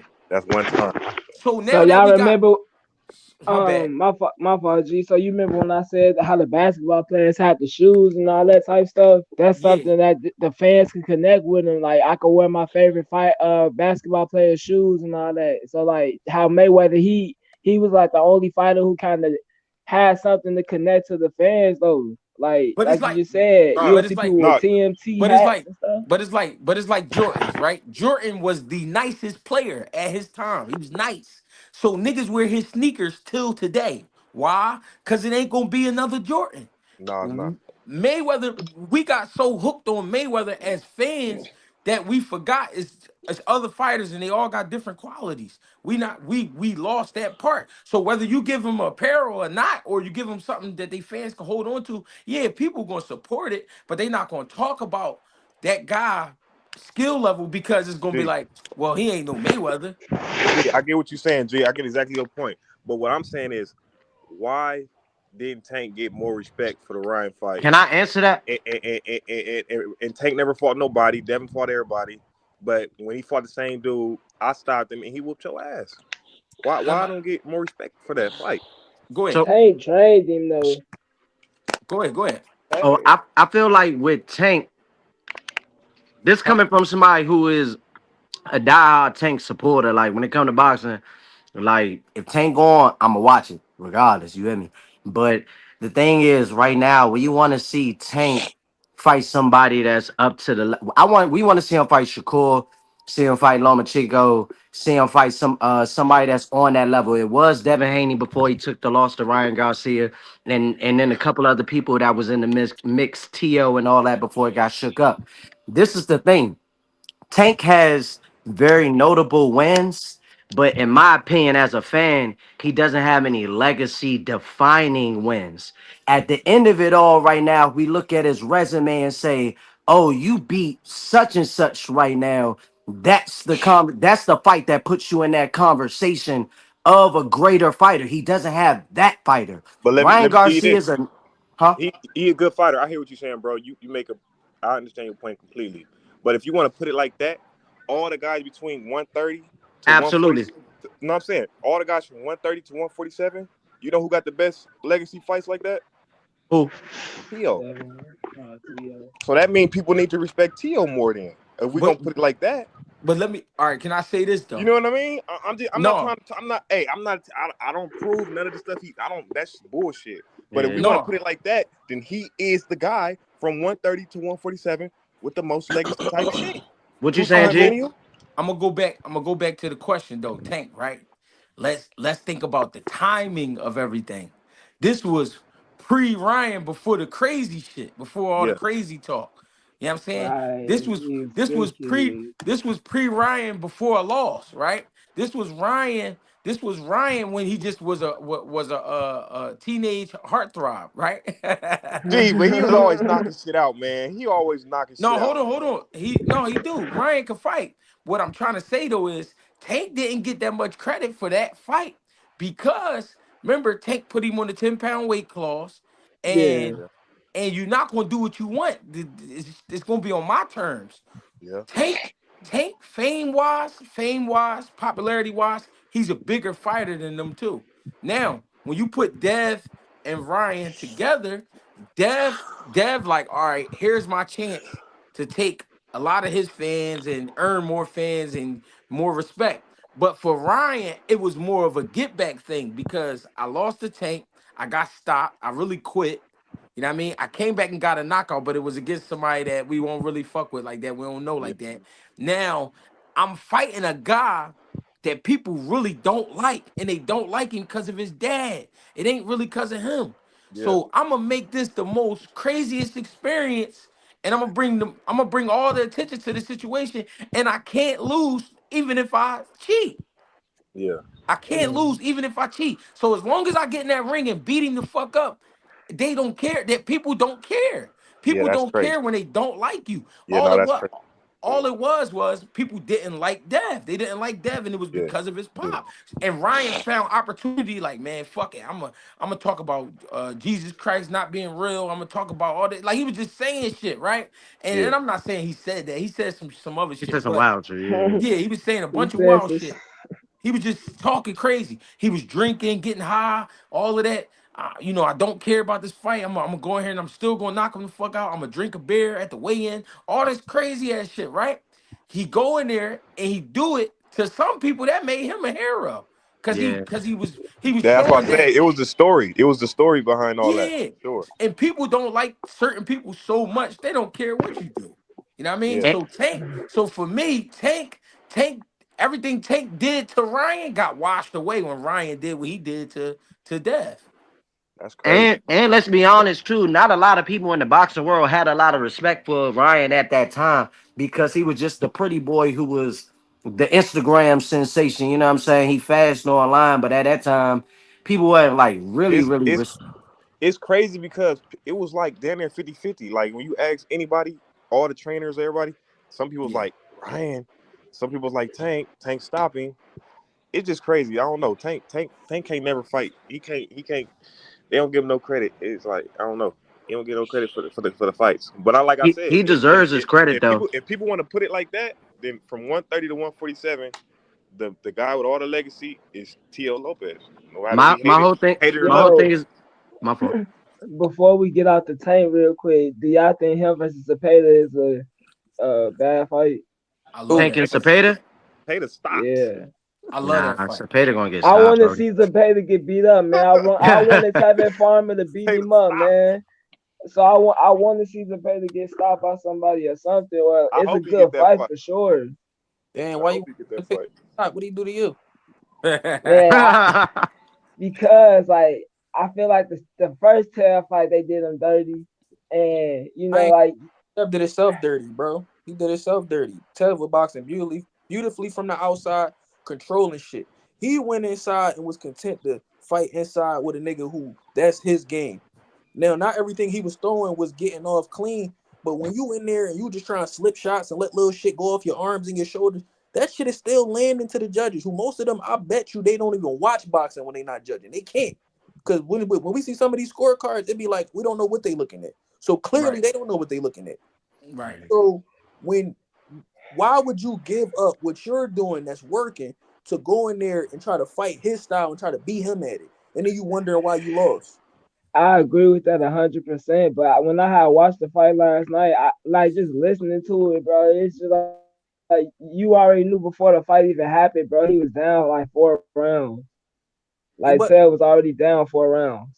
kinda, but not quite, because one judge had it a draw and the other scorecard was closer than most people who probably on this panel had it. So really, it kind of was objective in a way.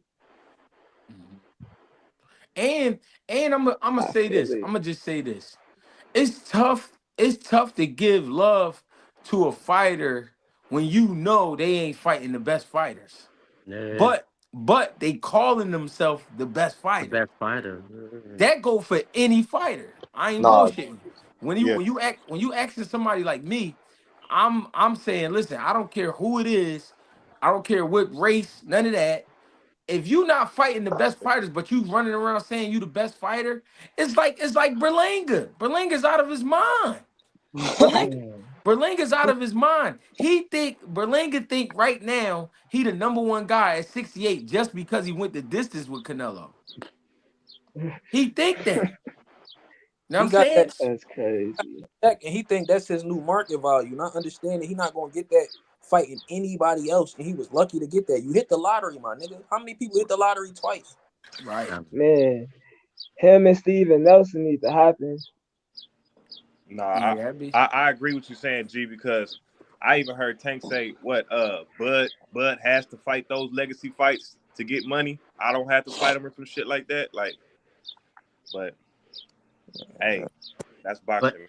That's boxing. Or Pacheco. Berlanga or Pacheco. Man, I'm gonna be honest, bro. What's up to the panel, man? I love the shit that y'all kicking, man. Oh, This that's that nigga morning, man. foreign. Yeah, Boy, where the Foreign. fuck you been at, I, bro? I, I, Been I, at, bro? Where you I been? That's love that it. word, Oh son. man, shit, man, My man, man. shit, man. You know, look, man, in California, man, things move very, very fast, man. Shit changes rapidly, man, for real. Sure. You gotta be on your damn game and your P's and Q's out here, man. I was slipping, but I'm back. But Hey, nah, though. I like the shit that y'all kicking, though, man. I don't shit. At 68, bro, we already know Berlanga was going to go crazy when he got that lucky crack. You know how that go. You get that one pack. You get that God pack. You think you one on you know you the man on top of the world, but that shit running out. But I don't even like Berlanga at 68, bro. I really think he getting too big. He looked a little too big at 68 for me. I think he should go up there to cruiser, but I think he's scared of that type of smoke.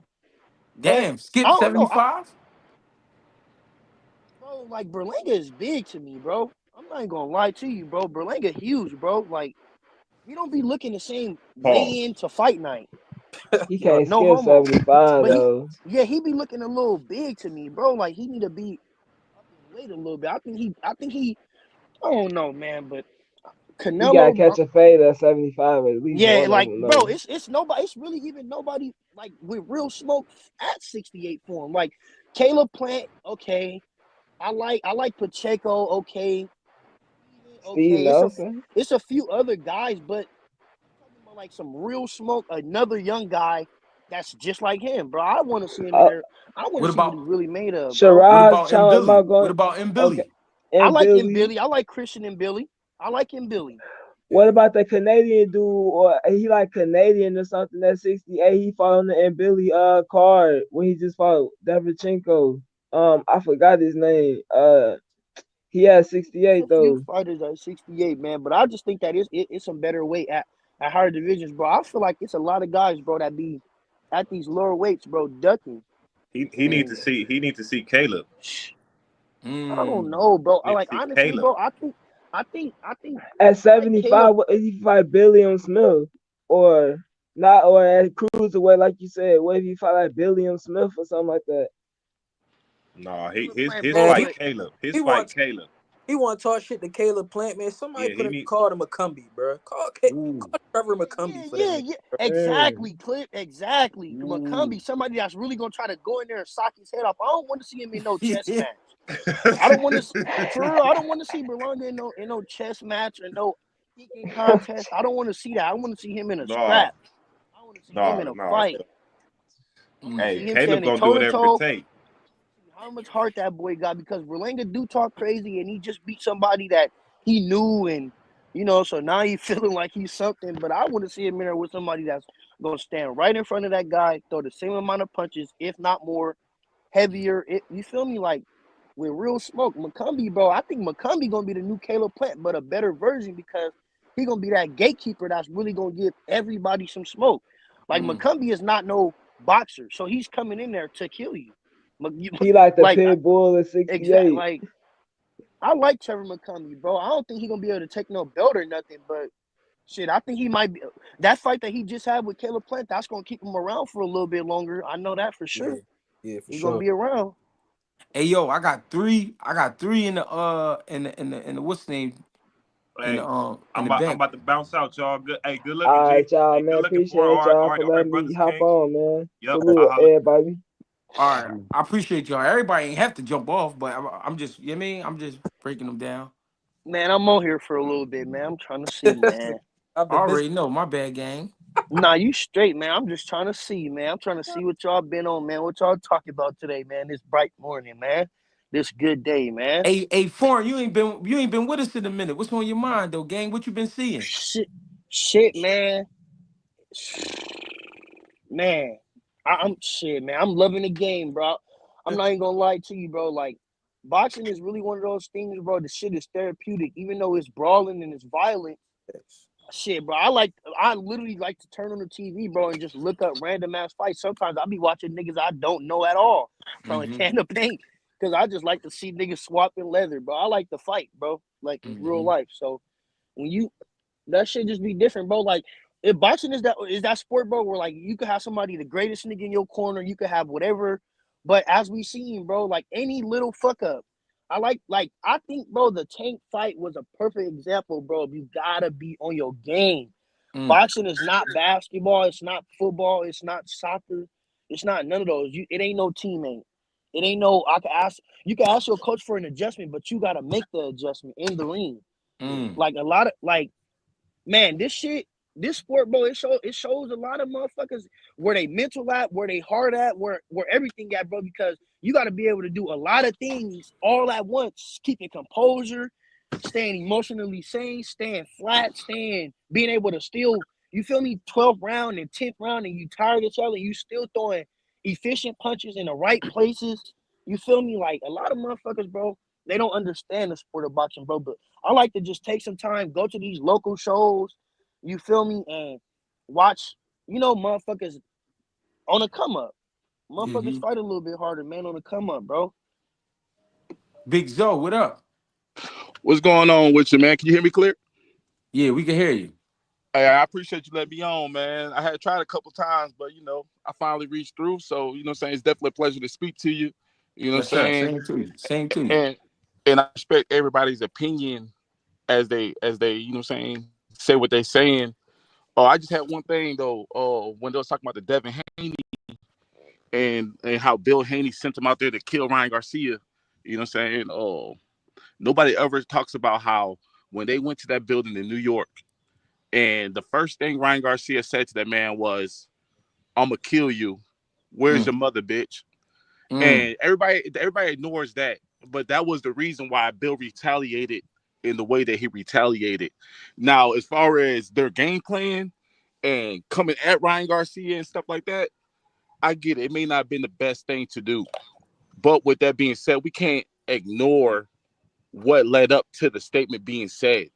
You know Mm-hmm. what I mean? And I don't even think it was necessarily a thing where Bill Haney's like, "Oh, this is the actual mission to kill you." I don't think that's the mission. It was more like, "You talking this shit, I'm gonna match you on it."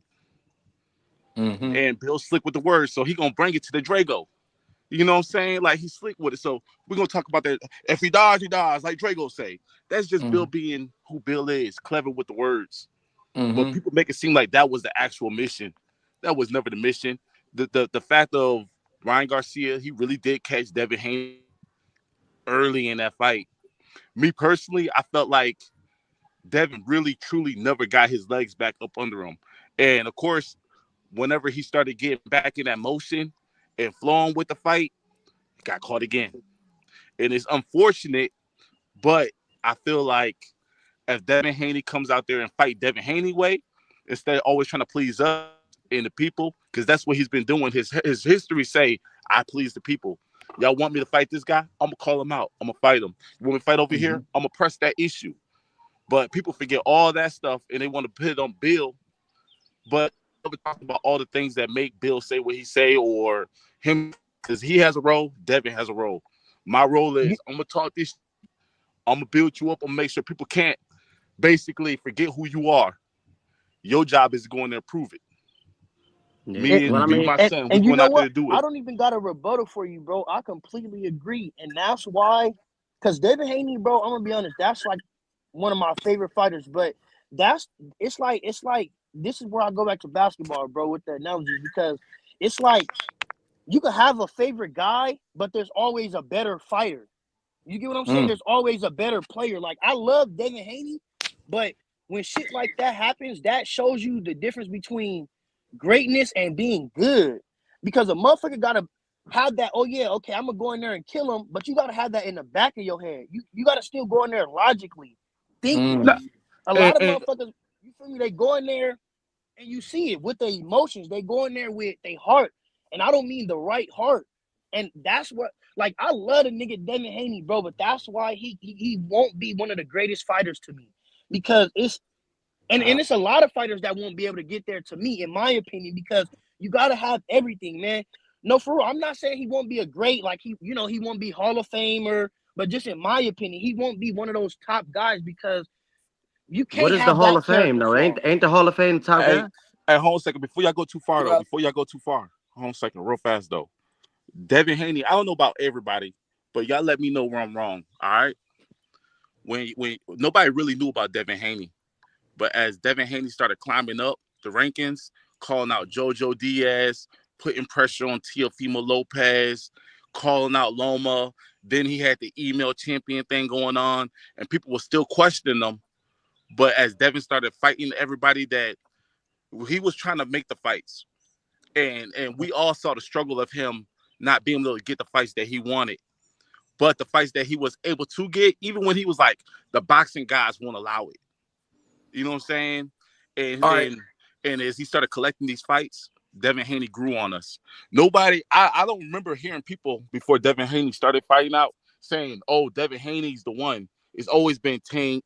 It's always been Nah, I don't know about uh that, brother. Shakur and stuff like that. I'm But On can I Cali, he's been can the I say one. I'm this? not gonna lie to you. Can I say this? Devin Haney is the first fighter He's been the documented one. his whole career. His father. Facts. I'm a, Yeah. I'm gonna tell you some real shit. When I was like, how old was I? I was about 23, 24. I think I was watching Devin Haney. I was a kid. I was a young boy watching a kid. Like, you know what I'm saying? And I was watching him because his dad was making sure we knew who he was. Right. Now,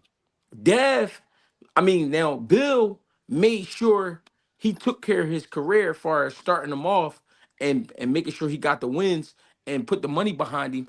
So that was so that he could present them to the bigger promoters as more than what they was.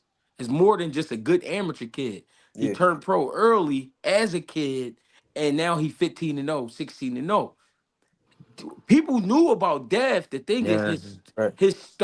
his start wasn't like everybody else's. His dad was just moving him around city to city, country to country. Well, and I'm saying that because he took him to Mexico early, and then he was bringing him. He even brought him to Philly twice. He brought him to fight in Philly twice. So motherfuckers knew who he was. It's just that you when you it's hard because imagine Deion Sanders having a representative. Then he wouldn't be Deion. You know what I'm saying? What I'm that makes saying by sense. that is we don't really know Devin Haney. We know Bill. Nah, I So feel you. Mm, I feel 100% what you're saying. But what I mean by what I maybe I'm not phrasing it the best way. What I'm saying is, as Devin Haney started taking these cats out, he grew on us.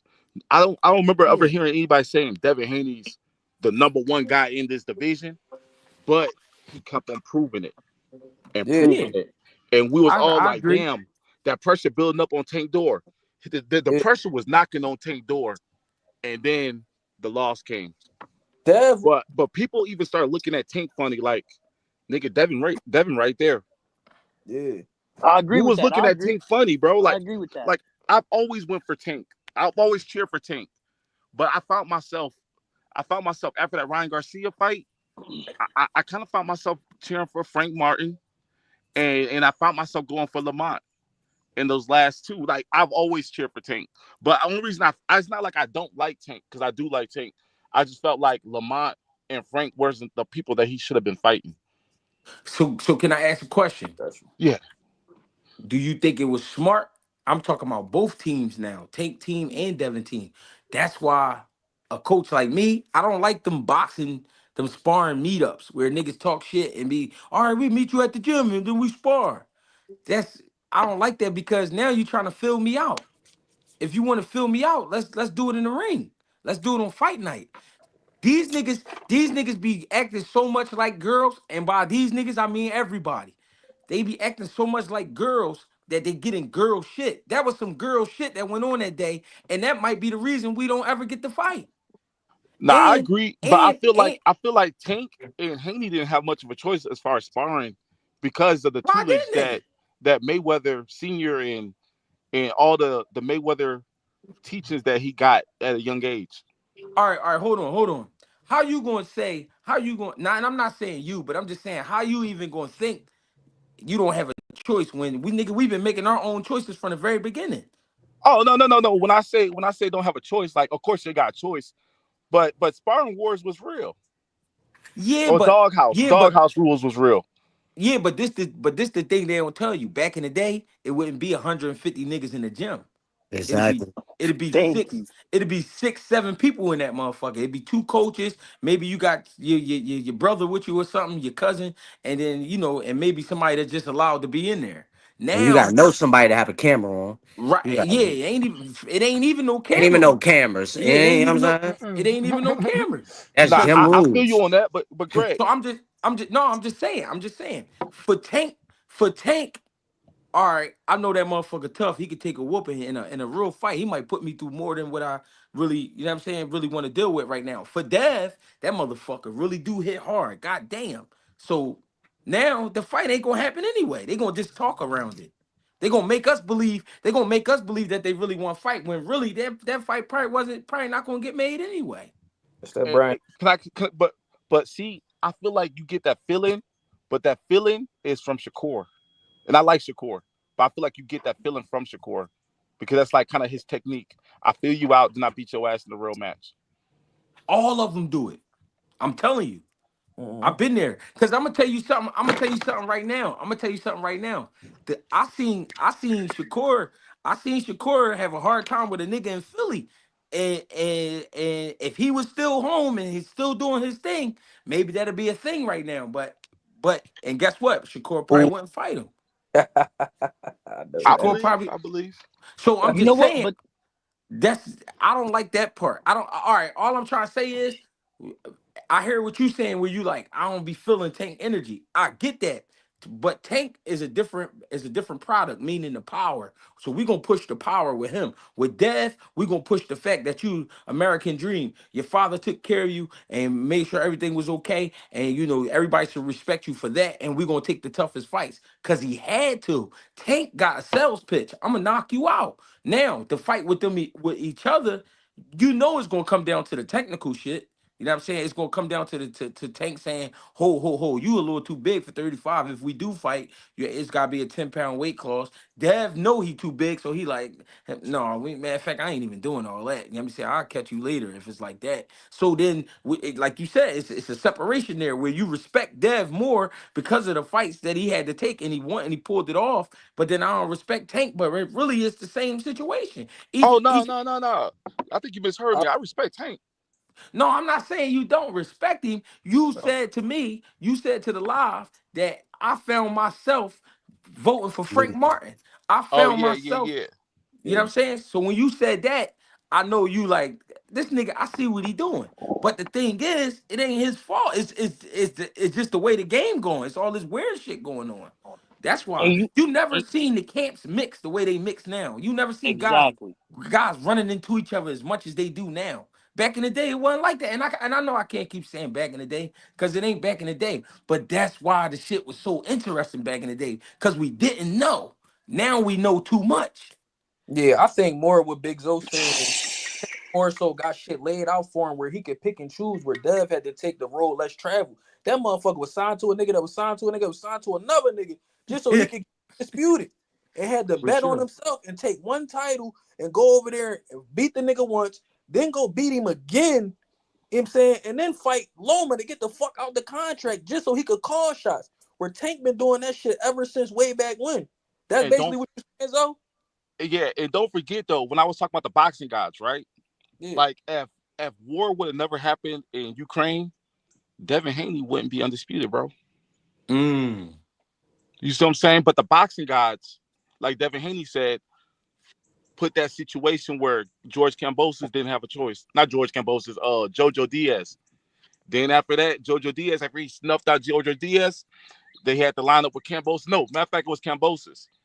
But he was trying to avoid that the Devin Haney fight to go fight Kambosos. And then basically Kambosos left himself in a situation where he was like, oh, I'll pick out of the two, Loma or Devin. Then he chose Loma. Then the war broke out. Next thing you know, here go Devin. The stars aligning, constantly stars aligning. That's all I'm saying is that we saw the Devin force. It's like imagine niggas hiding, and Devin he over here, he's searching them out. Tank Can is we? more like Go ahead. My bad. I'm at the top of the hill. Like can't play. Imagine playing King of the Hill. I'm at the top of the hill. Y'all ain't got no choice but to come up the hill to see me, and then I'll give you a chance. Maybe I'll give you a chance. Maybe you doing your thing over there, but not yet. Yeah. But I'm gonna give you a chance. But yet you over here, I'm giving a chance. You really ain't did as much as him over here. And I But think that's where we kind of can we be get into fair? this. Can Huh? we be can we be fair and say that's what Earl was trying to do to Bud? Absolutely. Yeah, to a certain degree, I would say that. I would say that Earl should have been handled business with Terrence Crawford if he was serious. Like I would put like this, his best chances of winning that fight, I think would have been if he would have took Terrence on immediately. But he let him grow into the division. He let him develop and get the feel over here. And what people don't realize is it's like dancing. You know what I'm saying? We used to hip hop beating, but what happened when you go over here and you hear that Ukraine techno? It's a different rhythm. So that's why you might see Terrence Crawford struggling against Europeans. You see what I'm saying? But you come over here to the American beat, your ass in trouble, bro. And I that's think just how I see that. I think when I said these niggas be acting like girls, I'm talking about the promoters too. So it was interesting something you said where the lineup of fights, a lot of them niggas wasn't gonna fight Tank neither though. I believe that. Only one I think was gonna fight Tank was probably Lomachenko, and that was when Lomachenko realized, all right, this young kid got a lot of fire behind his name, and this would be the perfect time for me to strike. But then as Lomachenko got older, and Tank like, no, now it's the perfect time for me to strike. Now it's like we ain't gonna get the fight because of the timing of it. So I think based off where you being promoted and who's in that realm of guys that signed over there or do business with those guys, that's dependent on the fights. Because everybody said Bud wasn't gonna be ready for Earl based off his lineup at 147. They kept trying to match him because of the lineups. They like Earl lineup way better, and he was beating him up. Bud beat up a bunch of guys we don't know. But then when you put them together, look what happened. So I think a lot of these fights is not happening not just because of the fighters, it's because of the promoters too. They know what's gonna happen. Yeah. Man, I Hey, But I I got think a, noticed it's that as I because got of well. all of those things, just like that. That's the reason why we don't have a definite guy, I'll say at 135. Earlier, I think his name was Faze, who hopped off.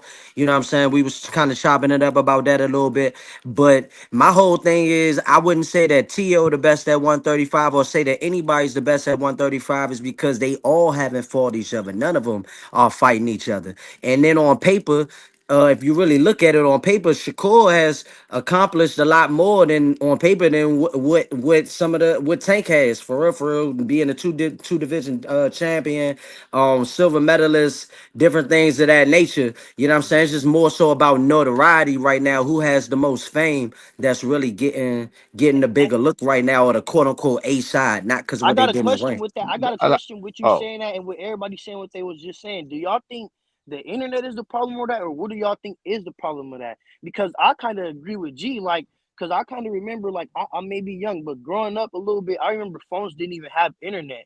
So the only way you could watch the fight was on a big TV. Usually somebody had to pay for the pay-per-view, and everybody would go to their house for the big fight. That's how I used to watch a lot of fights. So it's like, like kind of like Greg said, it's a lot more in our face now because with the internet you could turn on the camera, go punch some bags or some pads and look like you're doing something nice. Then you might step in the ring, you feel me, and look even nicer because you're not fighting nobody. So See, that's but what I'm saying. Do y'all think the internet is a problem with the promoters and the fighters with us not seeing the fights? Because I remember where it was less talking. You wouldn't be able to know a motherfucker's opinion on another fighter until they got in the ring, until after the It's press conference when they was uh, talking to each other. it's the And then money. you It's the hear money, a bro. motherfucker don't like each other. No, but Bro, I'm saying though, bro. It's the do you think what do y'all think would change it? Do y'all think it's the internet fucking shit up, or do y'all well, think it's like it's you the feel money, me? bro. I, Because different the difference is that when Mayweather came into the game, he changed the industry to where a lot of these motherfuckers now trying to be their own bosses. Before, a lot of Mm, different boxers was just doing whatever the fuck they was told to do, coming to fight, and then I that's agree. it. So then now everybody, the dynamics of the business model has changed completely. So then now it's not just about who's the baddest motherfucker in there, because at first that's what it was about. Who's a BMF? Who's a bad motherfucker in that ring? Mm. Now it's more so about who has the storyline, who is the person that we're talking about, whose Instagram likes it, and etc. etc. It don't have shit to do with who's actually in the ring right now. You know If what? y'all, I don't mean to cut you off, but I agree. And this is crazy that we talk about this right now, that the conversation led this way. That's why I asked the question because um Eric Harris, I don't know if y'all know him, but that's one of our OGs on the panel, bro. He had just posted some shit and he was like, this what happens, like everything fuck off when a supplier and the demand, like when you fuck off the chain of demand, and that's basically what the fighters did. A lot of fighters became the plug when they became their own promoters, and they start charging their own prices. They start making their own tickets. You get what I'm saying? And once you cut the supplier out, it's like then the price is raised because the plug is charging more because he not getting it for the same price that he was with his guy. He trying to make his end now, and I just feel hey, like I don't know if it's the demands of business that fucked this game off or if it's the internet. I don't know which one it is. It's I'm trying to both. figure out which one it can I is. Yeah, can yeah. I say something real fast? Oh, I think where people get it confused is like, I'll give you an example, right? Me being, say I'm PBC, right, and Tank is my fighter, and Greg is, he Bill Haney, right, and Devin DHP, right. It's very imperative, right? If I know I'm the man, or I'm the network, right? Because I'm PBC, and Tank is my fighter, and he knocking shit loose, and everybody claims my man to be the man. It's very imperative that I do not allow Devin Haney and DHP Promotions to reach that undisputed route. It's like football. You can't allow them to score that touchdown. Like whatever you, even if you gotta send, say me as PBC, I don't want Tank to fight this nigga because I don't want to mess up my money bag. I still have to reach in my stock and find somebody to stop that man. You see Mm. what I'm saying? Because Yeah. how you the man that somebody else is the man with the accomplishments, Yeah. and that's where you get confusion. So now we looking at it as in, was it me PBC Mm. that stopped the fight, or was it my fighter Tank that just didn't want to fight the fight, and I couldn't get him to fight the fight, or maybe it's the new move where I left Mayweather, and I went over here and I did my thing with Ellerby and everybody else, El Heyman and whoever else they got overseeing it while El Heyman doing whatever he's doing to get back into the game. Hey, I got another question. Do y'all think a lot of fighters having their own promotions and being self-promoted is fucking it up? Us not getting a fight?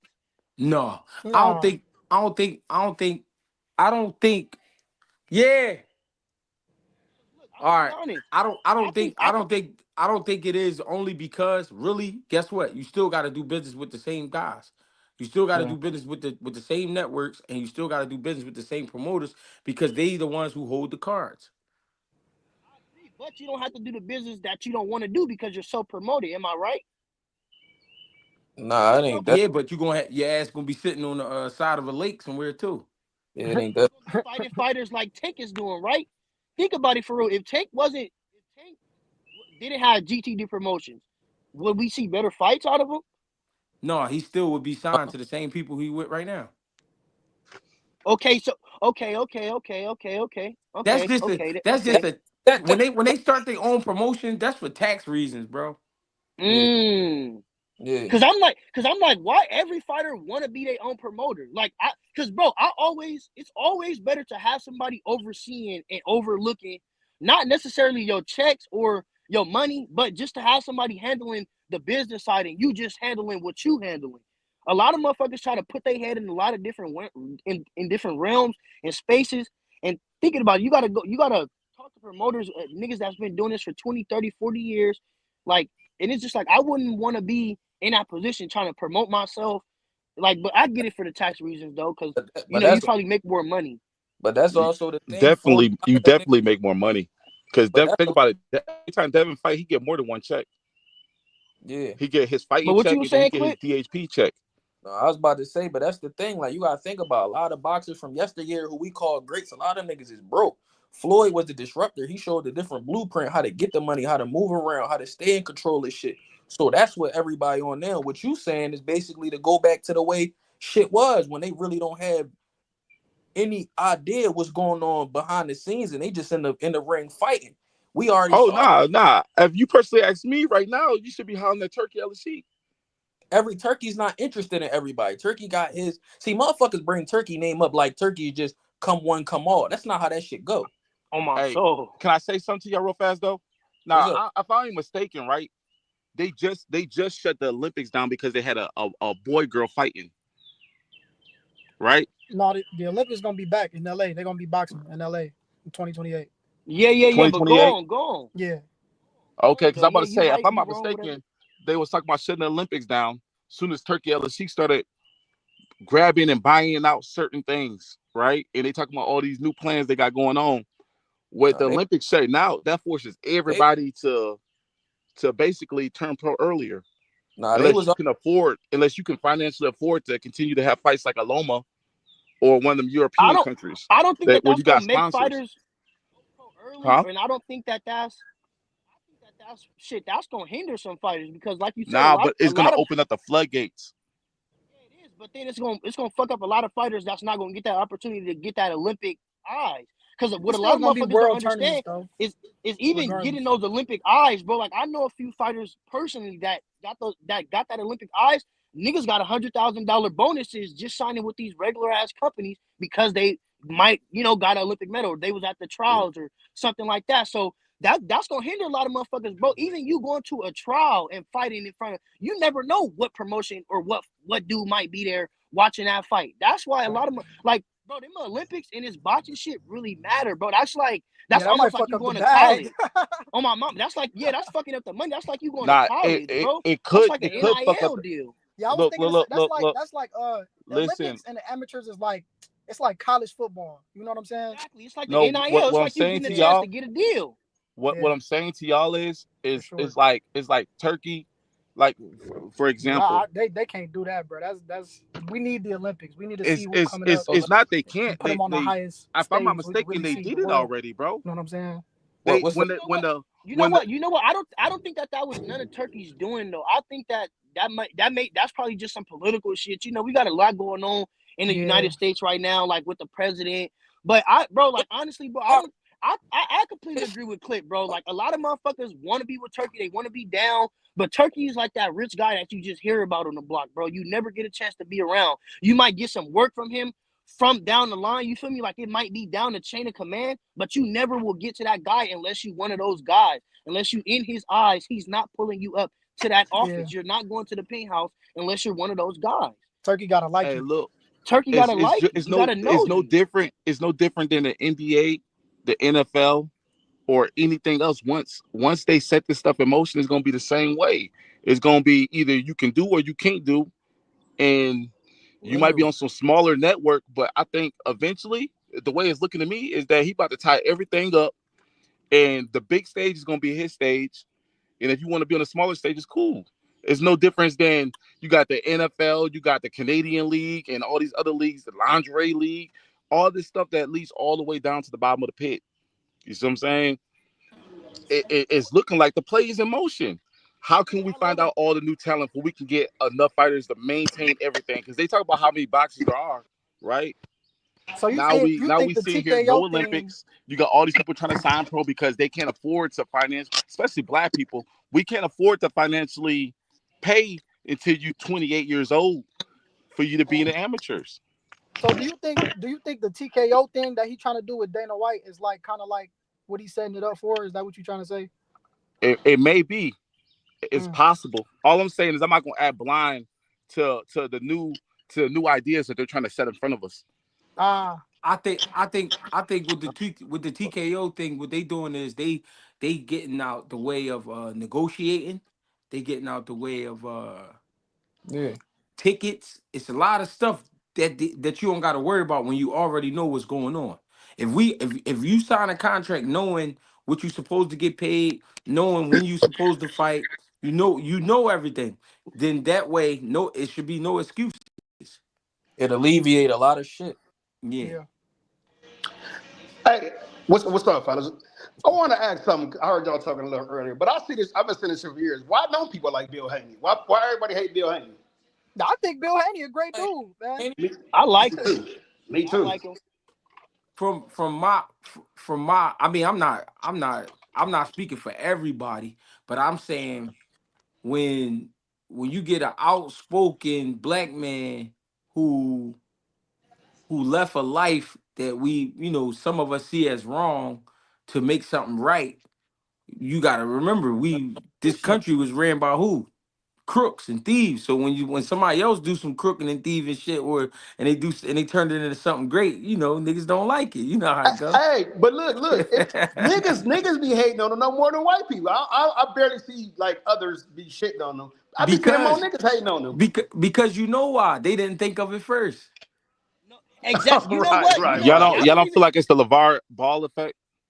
Yeah, I You know love what? LeVar Big Ball. Zo, I love hold on, that Big shit. Zo. Hold on, Big Zo, because you just hit on that shit right on the nail, baby. I don't agree with a lot of motherfuckers on these panels, bro.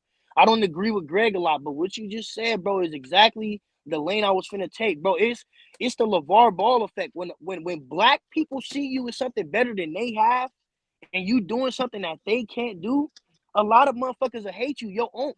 Bro, something that's true, bro. Your first 100 sales is gonna come from strangers, bro. Your first 100 doubts is gonna come from your family and For friends. sure. For sure. You learn Come that from shit, But like, somebody in and Pakistan, and that's somebody in in that's on. You know India. what's so fucked up about it? That's only in our community, bro. but you know But why? like, But you know why? We don't think about the hard work. We looking at the results. When you Hell look yeah. at Look what it took him to get there. when That you nigga look risked his life to get his son in if this a position. if a motherfucker used to So drive a Toyota and then they just hop out with a motherfucking brand new Lexus or a brand new Benz, the first thing a motherfucker think about how is you get that? how you get that right. So, so right. they don't think that nigga been leaving out 4:30 in the morning every day and coming home at 5 o'clock every night, putting in motherfucking 12-hour shifts and getting busy, and he's saving up his money and he worked his credit and all that and did what he was supposed to do. They don't think about that. People, we only want quick results, and the reason we only want quick results is because all the fucking hard work we put in the past, meaning our ancestors. You know what I'm saying? When they think about what they do to your brain when they got you in school and you learning about slaves and shit, you like, I don't want to go through that shit. I don't want to. You know what I mean? And if my people went through all of that, what the fuck? Like, they should have gave us 40 acres of the mule. You know what I'm saying? Yeah. That's how you start thinking. But then when you realize you gotta put your own work in too, a lot of motherfuckers ain't built for that. So then when you see a guy like Bill Haney that looked like he took a shortcut, even though he didn't, it looked like it because he talking his shit, and you know what I mean. I mean, we know why. We know why. Yeah, I want the rebuttal, but Lord knows that get me off subject. I almost start talking about black struggle. Look, that shit be real. Now, look, change the whole subject. It started boxing. Look, Hey, a lot of motherfuckers don't even understand that they be seeing black struggle, and a lot of motherfuckers don't be understanding that they be seeing the stereotypes, the narratives in our face. Like, it be in our face, and a lot of motherfuckers don't be seeing it or noticing what's going on. hey, look, peep this, y'all. I seen some shit on Instagram the other day, and when I first heard it, it kind of offended me. So it was a black chick and a black dude. They talking, and she said black people make struggle look fun. So when she said that, I'm like, what the fuck she talking about? Then she broke it down like this. She said that she said instead of being down, we live life. Like so, other motherfuckers from other communities, they think like say somebody got somebody grew up in the heights, and they see niggas in the hood doing this. It ain't that niggas they celebrating struggle. It's that they just making the best out of their situation. You know what I'm Right. saying? Yeah, it's some shit like that. I'm not that. I'm not. That's some real shit right there. And you know Right. what? You Hey, know what? I hey, agree with you, y'all. 16. And to tie it back into what we was talking about at first, that's why I think that no matter what they do with this boxing shit or what they do, and it's been proven to us, bro, I think that somebody's gonna come up with another way for motherfuckers to eat, bro. Because what Turkey's trying to do is kind of like monopolize the game, and it's gonna cut off a lot of the people at the bottom that's really working. That's really it. Like while we talking right now, they probably in the gym. It's gonna fuck up them. So I feel like it's like no matter what we see, it's gonna be somebody of our skin color that's gonna break that barrier and be able to cause a new way to, you feel me, still keep eyes on the people that's not too fortunate and not able to fly out to Saudi Arabia and go sign a contract. But can I And I say just this? Can I go say ahead, this go ahead. for him? Actually, he opening up doors for the guys we don't know because it's gonna be hard to get the guys who already signed. The guys who already signed in certain places, if they not willing to do business with Turkey, then they're not even gonna be able to get those guys, which I think a lot of them are gonna fold and they are gonna fuck with them. But because they brand new and they opening up a league, it's just like opening up the G League. All right, we're gonna make a league for niggas that ain't cut for the league, but they is cut. They just gotta show a little more. So then once we get it popping, they start really getting it popping. And we know Turkey gonna make it look good because that's what he into. He gonna make the shit Yeah. look good. The And you camera's know gonna what be though, right, G? all that shit. You know what though, G? I completely agree with you on that, right? But what a lot of motherfuckers don't understand is that the G League is now a graveyard. Like with No, that, no, hold on, no. hold on, Listen, hold on, what hold on, hold on, that's what I'm hold on, hold hold on on. for. Hold on Before you for break it down, for. Listen what I'm saying. That's what I mean. It ain't a graveyard because niggas is leaving the G League and going to the NBA. That's what I'm trying to only the say. top I, motherfuckers. How many more people Yeah, do you but see in the listen, G League? but Pete though, but it's a listen what I'm saying. Listen what I'm saying real That's how it's quick. supposed to be. Just listen what I'm saying real quick. It's a lot of fighters that can fight that we don't know. Those are gonna be the guys fighting in this TKO shit. I'm it's telling a you. great opportunity because we gotta look at what are the other alternative leagues out there. Pro Hey, box, man. He ain't Did part of y'all that league. forget? Did y'all forget that Lamont came from Pro Box? bro. Let me Big Zo. I'm Oh, about to word. I ain't know that. what you just said, bro. You got I ain't know that. hold on. Hey, Hold I on. seen That's yesterday. just an example Hold to on, follow hold up on, what hold Greg's on. saying. God damn, bro. Hold God. up, go clip. Go ahead, clip. Anyway, we forget about the other alternative leagues, like Pro Box, that got guys that have been on pay-per-views, like Trevor McCumbee, like champion Lamont Roach, like champion Angelo Leo, who on paper with them. You know what I'm saying? They about to have a card out here in Philly next week with multiple notable names. Then you got OTX. They got two champions. O'Shea Jones. They just had Tierra Brown, who just was smoking on a fucking Sky Nicholson pack. It's going to be a lot more people that's going to be able to get this notoriety and get the eyeballs of people being in leagues like that. So these alternative leagues, it's not all cons. It's a lot of pros with this too. You know what? I agree with you on that And, clip. It is a lot. and I like that league because it's one of the only places we can look and be like, we know what this nigga made. Every time somebody talk about Turkey, oh, he made 50 million, he made 30. I guarantee you, not everybody making that shit on their Turkey card. In any other sport, we can go. We can even find out what the fucking 15th man on the fucking bench is making in the fucking NBA. We don't know what none of these niggas making. It's all speculation. That Turkey shit, it clears up a lot of that too. So we gotta look at the thing in totality, man. I fuck with it. Is it gonna be some shit we not gonna like? Yes. But is it gonna be quality people? Yes. Is it gonna be? You know what I'm saying we gonna know what's gonna happen. Like shit like that, it's gonna streamline a lot of things. It's gonna make it easy for a lot of guys. Like foreign, your guy Terry, that shit might do him wonders, bro. Exactly. Like shit like that. So we gotta really like take a You know what? step back and look at it. You know what clip? You know what clip? And I don't even have nothing to rebuttal, bro, because you know, bro, I usually argue all day with you. But like I said, man, we talking that shit today, bro. And I agree with you on that point. But like I was saying though, y'all gotta look at it on that other end too, though, man, because think about the G League. Since Greg used it, let's look at that analogy for real. A lot of motherfuckers that didn't go first round, they didn't go second round, right? They didn't go those top rounds, they didn't go undrafted, they didn't get no calls. So they go to the G League, right? They sign that contract, and a lot of those guys, they only go as far as the G League. I'm saying that's why I'm saying we got to start pushing like the local shows, the Yo, smaller channels, the baptized nigga smaller because when you do that, late. more eyes there regardless. Because and I think that's what we got to do is more of what I'm saying, because it's like, yeah, it's gonna always be eyes on those turkey cards. We know that, but there's not always gonna be eyes on Pro Box. Like you said, like a lot of motherfuckers don't know who's fighting on Pro Box. A lot of motherfuckers don't know that there's another promotion called DMG. A lot of motherfuckers don't know about the different promotion companies because we don't try to push those local shows, even if it's just in your city for the weekend. We don't try to push those like, oh yeah, bro, everybody, y'all should be looking at this fighter on this channel. It's on this promotion company. You get what I'm saying? I'm saying we should push that because we know that the turkey, they're going to be there. That's turkey money. We're going to be able to see that. We're going to be able to look up on YouTube the turkey fights, but we're not going to be able to look up on YouTube all the time these smaller shows. And I'm saying these smaller shows are the G League, bro, where it's like we forget about them. That's what I mean when it becomes a graveyard. Yeah, he might be a 5-star coming out of high school and college. He don't go to the league, so he go to the G League, and everybody forget about the nigga. All we worried about is the Bronny James of the G League. Everybody else not looking at everybody else in the G League. That's what I mean. Bronny James ass, bro. Yeah, for sure. I'm not saying he good, but we only know Bronny James because he's Bronny James. No, I'm just because fucking he's with in the you. G League. You know what I'm saying? We don't know the other guys that's in the G League. We don't know there's an AJ Johnson in the G League. You feel me? We don't know those guys. That's what I mean. Like, we gotta push those local shows more than we pushing these turkey shit. Hey, check out. Yesterday I seen this shit on Blue Blood thing. Maybe y'all can tell me if it's true or not. He said that Bob Arum and PBC linking up. Bob Arum linking up with Al Heyman. Yeah, I was just about to mention that. That's what Bob said. Oh yeah. Oh well, it's facts then, huh? I feel like everybody's always been linked up. No, it's just all about what we're trying to get done. Nah, I understand that. Hey, listen, he got a point, Big Joe. These niggas is cooler. These niggas is cooler than we think. These niggas be talking more than we think. We think they dislike each other because sometimes they say some cool shit, but that's because it's just for the sake of competition. But Bob Arum could get on the phone with Eddie Hearn right away. He can get on there with Al Heyman right away. Like it ain't shit. So them niggas, they slick, man. They slick. And Turkey's been showing us that too, though.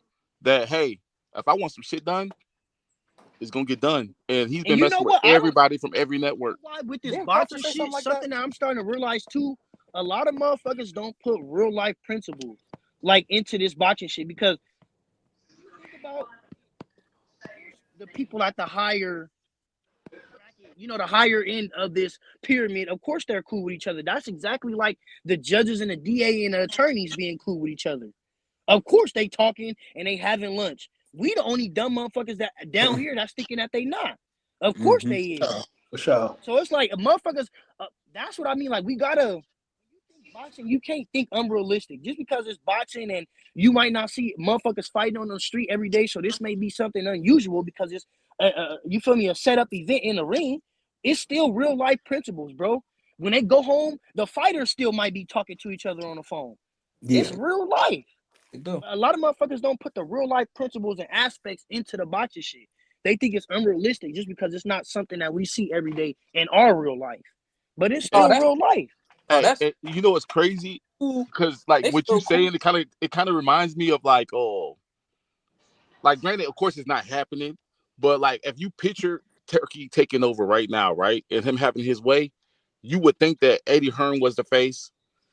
We all know Al Heyman don't like to be in front of the cameras. That's not even the question. So go ahead and do your thing in the background. Bob Arum, he getting old. He'll be in the cameras when he want to complain, but that's pretty much it. You see what I'm saying? In the perfect world, we'd be like, okay, let Eddie be the face, let Turkey be the money machine behind it, and they could literally bridge everything together that easy. No, but see what Bang said. That was more of my point. Yeah, like G said, these niggas cool when they get on the phone and all that shit. But at the end of the day, they still have businesses that run independent of one another. I'm not gonna put my dog in with your dog for him to lose to your dog just because we cool. No, this shit still business. Turkey done put it to where it's like niggas is getting so much money on both sides, every which way. Niggas don't even care. The fighters don't care. The promoter don't care. And Turkey damn sure don't care. But that's how you know the bridges can connect if they wanted to. They always could have connected, but it didn't because it's more so what I just said. Turkey's taking that component where it don't matter. Everybody eating hand over fist. The shit don't matter. Yeah, for sure. You know what? Clip? I got one in the back. If agree with somebody you on want to that, hop bro. out, I got one in the back. I hop ball. I'll let y'all rock. I was about to say I can go ahead and hop off. I appreciate y'all. I just want to, you know, say make that little Devin Haney Clip, I was statement gonna because say, you know bro, it seems like Clip, don't everybody go so forget. far, bro, because you keep the You sanity know. of this I shit. fuck with you, bro. Keep Appreciate you. sliding through. Oh yeah, y'all Clip, already so know, man, for sure. And I got smoke, man. You know what I'm saying? I'm a big Clip smoker. though. But look though, but look, Clip though. Bye, though, Hey, man. you know Much love what? to everybody, man. Y'all keep your heads up and keep Peace. that boxing knowledge going, For man. sure. Clip, Clip, you're Huh? right about that, bro. That kind of made me understand the like because bro, like I like the turkey move, right? But I just feel like like business wise, it could be bad for a lot of the lower fighters. But you like you said, we might not know it till we get. But Yeah. All right, I got a question for y'all. I'm What's up? glad YS just jumped in because I always watch his shit and I seen a lot of his videos he made. I jumped on a little bit late. I've been on for like 45 minutes. Did y'all speak on what Crawford was saying about Earl yet? No, we ain't talk about it. How y'all feel about it? Man, Earl Hall of Fame, man. I believe he is too. Earl Hall of Fame. No, But it's a why would he say that though of all people? And that's his biggest win.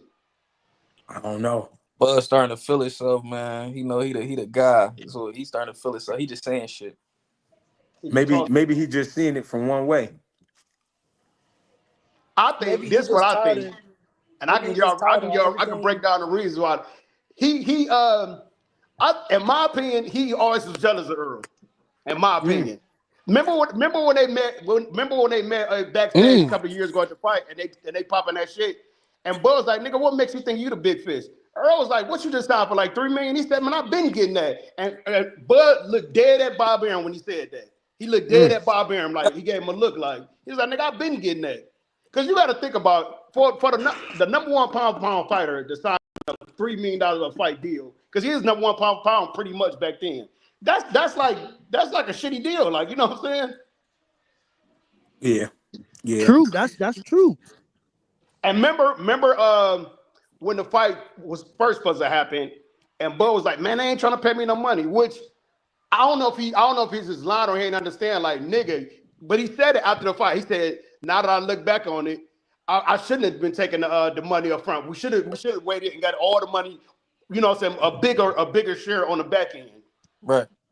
And that goes into what I was saying to Foreign when he was like, niggas having their own promotional company. I'm like, niggas, they didn't know nothing back in the day. They were just doing what the promoters said. Yeah. Bud got more understanding of how things go. Because remember, even when he left Top Ring, he was the one fucking up the negotiations, thinking he was a top tier businessman the first time. Right, for sure. That's how we ended up getting Avenesian in the first fucking place. Hey, but if you be honest, he did run off with like 10 million for that No, fight. it worked for him. It worked for him. Yeah, But everything is not working for him, but but it but just but like it fucked up a lot of shit. it worked for him. But at that time, he didn't know what he didn't know. Right. You feel what I'm Only saying? reason it worked for him because Earl gave him means out of his own pocket, let him do a coin flip. Because remember, he said, we're not fighting if this, that, and the third. And which I can understand why I would be mad at Earl. Like, bro, you giving this dude way more than what he's worth to make this fight. And then what the fight ended up happening, and he got his ass whooped. But, you know, so I watch all these boxing things. Like, bro, I look, man, I remember back in the days, I'm running for the police. In Cleveland, if you run in the car, it's a felony now. So, nigga, I jump out that bitch. I'm running down the main line. I hit a couple of cuts, got rid of whatever I was doing, and the police, and I gave up. Like the nigga came and tackled me, a big fat white boy, broke my ribs, nigga. I couldn't breathe for 2 months. Fucked me up. I couldn't breathe for 2 months. So if you got a rib injury going into a fight, I don't know why he ain't pull out like, cause nigga, you can't win. You damn near can't win. But that's probably why he went out there trying to blitz him, like, you know what I'm saying? Because he fought Bud in a real stupid way. Like we was talking about Devin Haney, he had a dumb game plan. Remember how he fought Mikey? He is boxing Mikey. When he went out there, Bud, he tried to blitz him. Like, how you gonna try to blitz an assassin? I He don't was think trying he to, tried but he to probably blitz knew he had no Bud, bro. win. I don't think he tried to blitz Bud, bro. He came behind his jab. This is that Bud play catch and shoot. But Came he over is top of the coming jab. straight at him though, instead of like, Yeah, you know what only I'm saying, thing Earl was playing doing Yeah, was back. but throwing the Earl, overhand. when it respectfully, when has Earl ever really showed you anything? Earl is I'm gonna come behind my jab fighter, I'm gonna close the gap, and then I'm gonna work the body. That's it. But the Mikey Garcia fight, he showed a lot of respect in that fight. He early. boxed Mikey. He did. Yeah, he boxed Yeah, Mikey but early. That's what I'm you saying boxed him early, right? Yeah. Respect the Mikey Garcia. Mikey Garcia is what he started his career at 30, Yep. Little right? dude. I didn't So understand why he was showing so much respect early. there was no there. I think there was nothing like he could have blitzed him, but I think he wanted to show another aspect. With Bud, he tried to do what he always does, comes out with the jab. It's just that Bud is just a better fighter than he is, bro. Yeah, I mean, He- yeah, it's- that's clear. He's a better fighter. He let him become acclimated to the weight. He had a better game plan. Do I think that Earl has some issues in the fight? Yeah, but it's not what other people think. Like if you really pay attention, you do your homework, I think Earl suffered from altitude sickness in that fight. Hey, But that's his fault. It was a lot. That's it was his a lot. fault. let me It was say a this lot. real quick. Let me say this, please. Let me say this. Hey, look, I was out there that weekend, and I was fasting because every couple of months I do a 7-day fast. I was fasting before I went out there. Nigga, when I came back from out there, I had to go to the hospital. I had a headache for like 3-4 days. I was sick as fuck. Like I had to go get IVs and shit. So I know exactly you talking about that altitude sickness or whatever. Like, cause I was fucked up when I got back up here. Yeah. A lot of people don't, and he ran up Mount Charles. Now people was gonna be like, "Oh, that's an excuse or something like that." No, that's a mistake in Earl's preparation. Yeah, for sure. So I don't give him a pass because of it, but it's the reality. I know what the fuck I saw. Texas is a fucking pancake, right? If you go up to any place with elevation and you live and you train on a pancake, it is going to affect you. But that's his strength and conditioning coach. That's his trainer. That's their fault. Hey, look. So, do y'all agree with me on this? I think any of the top welterweights would have watched him that night. That night right there, I don't think agree. all of them would have watched him. I don't agree. Who We the can't other say top, that, bro. Who the We other can't say top that. ways that we talking about? But I'm talking about if he had fought Keith Thurman that night, Keith Thurman would have whooped his ass that night. Hell no. Like dude said, he had Wait, who said hell no? He had altitude sickness. Hold I on. think Who said hell no? man, Boots would have He killed said him top that night. welter weights, so that's plural. So who? No. Keith Yo, Thurman, wait. who else? Boots. Yeah, but Thurman. Where? Who else? Where? I think that night Sean Porter would have beat him. yeah, but you talking about dudes. Respectfully, I always thought Boots will wash him at his best, at his worst, For sure. right? I But think Boots would have Keith killed him that Thurman, we night. never saw him against Keith Thurman, right? So we don't know. Two, Sean Porter damn near beat him when he was good. That's I said the top saying. welterweights. I ain't say the so I just said I think any of the top ones would have beat him that night. That's how I feel. I might be tripping or whatever, but that's how I feel. No, That bro. night there. Ain't tripping. You good. You ain't tripping. Like any of those guys could beat Earl respectfully, regular at their best. At his best, any of those guys are capable of beating him. That just didn't look like a normal Earl Spence to me though. Like He didn't look the same. yeah, he didn't look like how he normally looked. Nobody Man. fight or fought but his.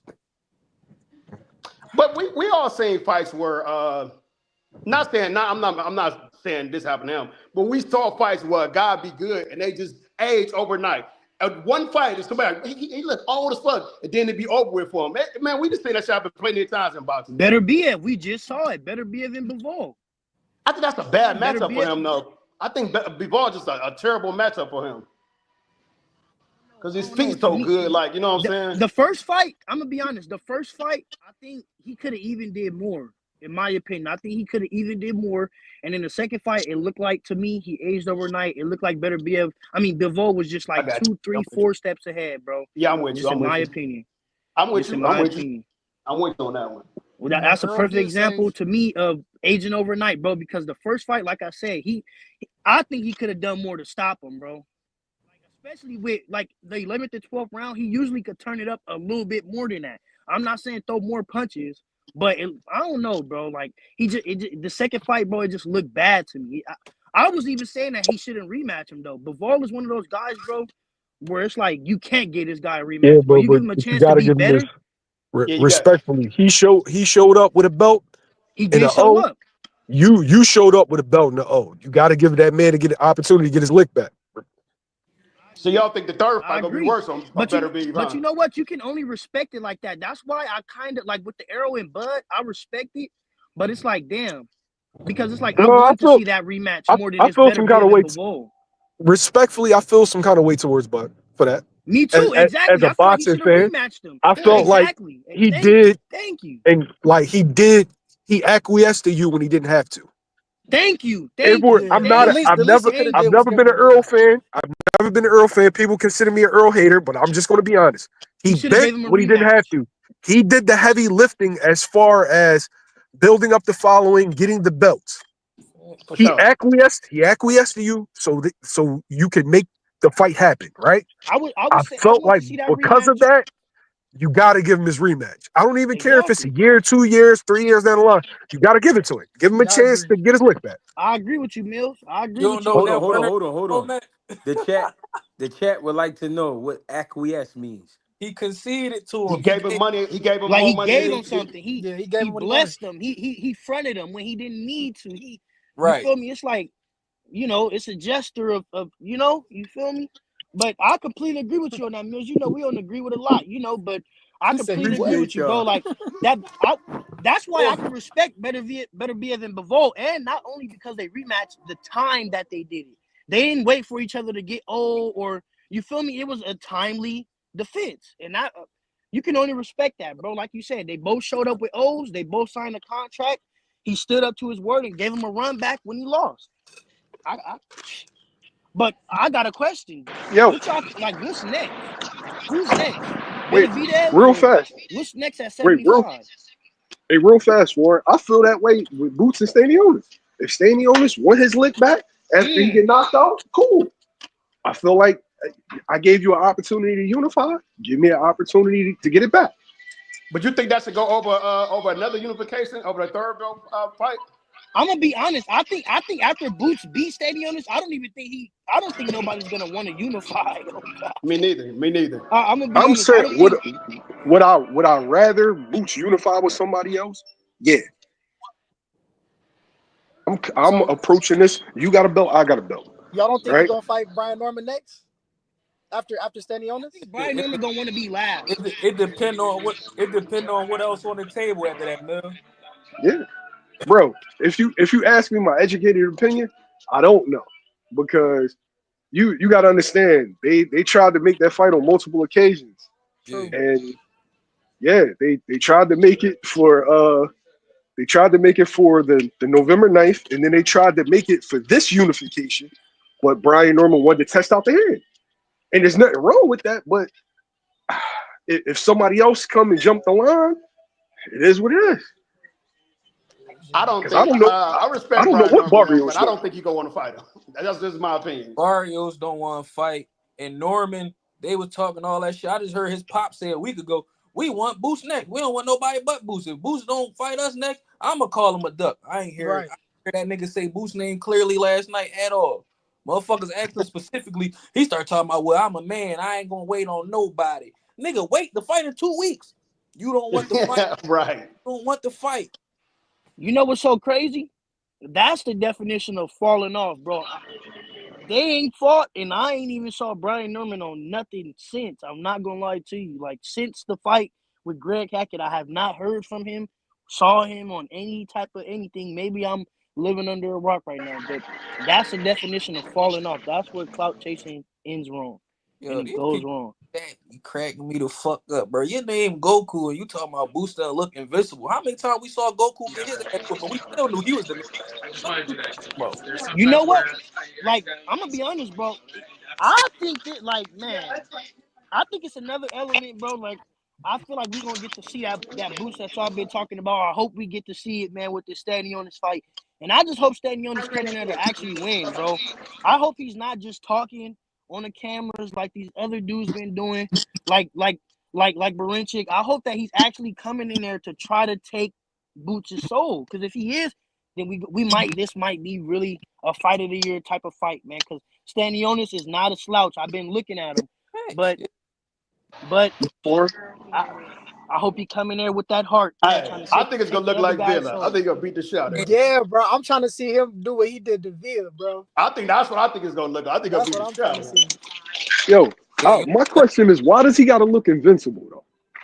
You ever No, noticed he that? don't got to. He don't got No, to no, at this Some level. no, no, because not. people I just ain't saying talk. it to you. I'm saying it to Goku. Like, why Yeah. does he have to look invincible? Like, all he has to do is win. right? To go like Mayweather. Respect the Floyd, but he didn't look invincible in a lot of those fights. He won. That's the only thing that matters. When you in the top tier, winning is everything, bro. Just win. But But Mill, whenever it's hype behind you and whenever it's you a puncher, that's what they say. I no, Mill too. Don't forget, Pretty Boy looked at Invincible all the time. Damn near Pretty except for Boy like one didn't look fight. at Pretty Boy didn't look invincible because Castillo Again, that's the already only did one. it. That's the only one, pretty much. Yeah, Emmanuel Burton. Yeah, he didn't look invincible in the Emmanuel Augustus fight But And either. I but love that remember fight. I love both of them in that fight. But but remember but remember what I said. They only do that to the punchers.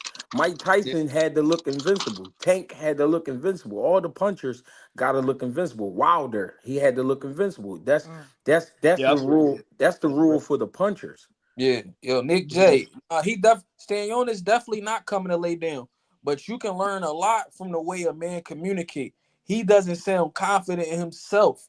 Thank you. Oh, Thank you. whenever you hear motherfuckers say some shit like "May the best man win," they done already went over how they could possibly. You don't know. I'm not even like I'm on some serious shit.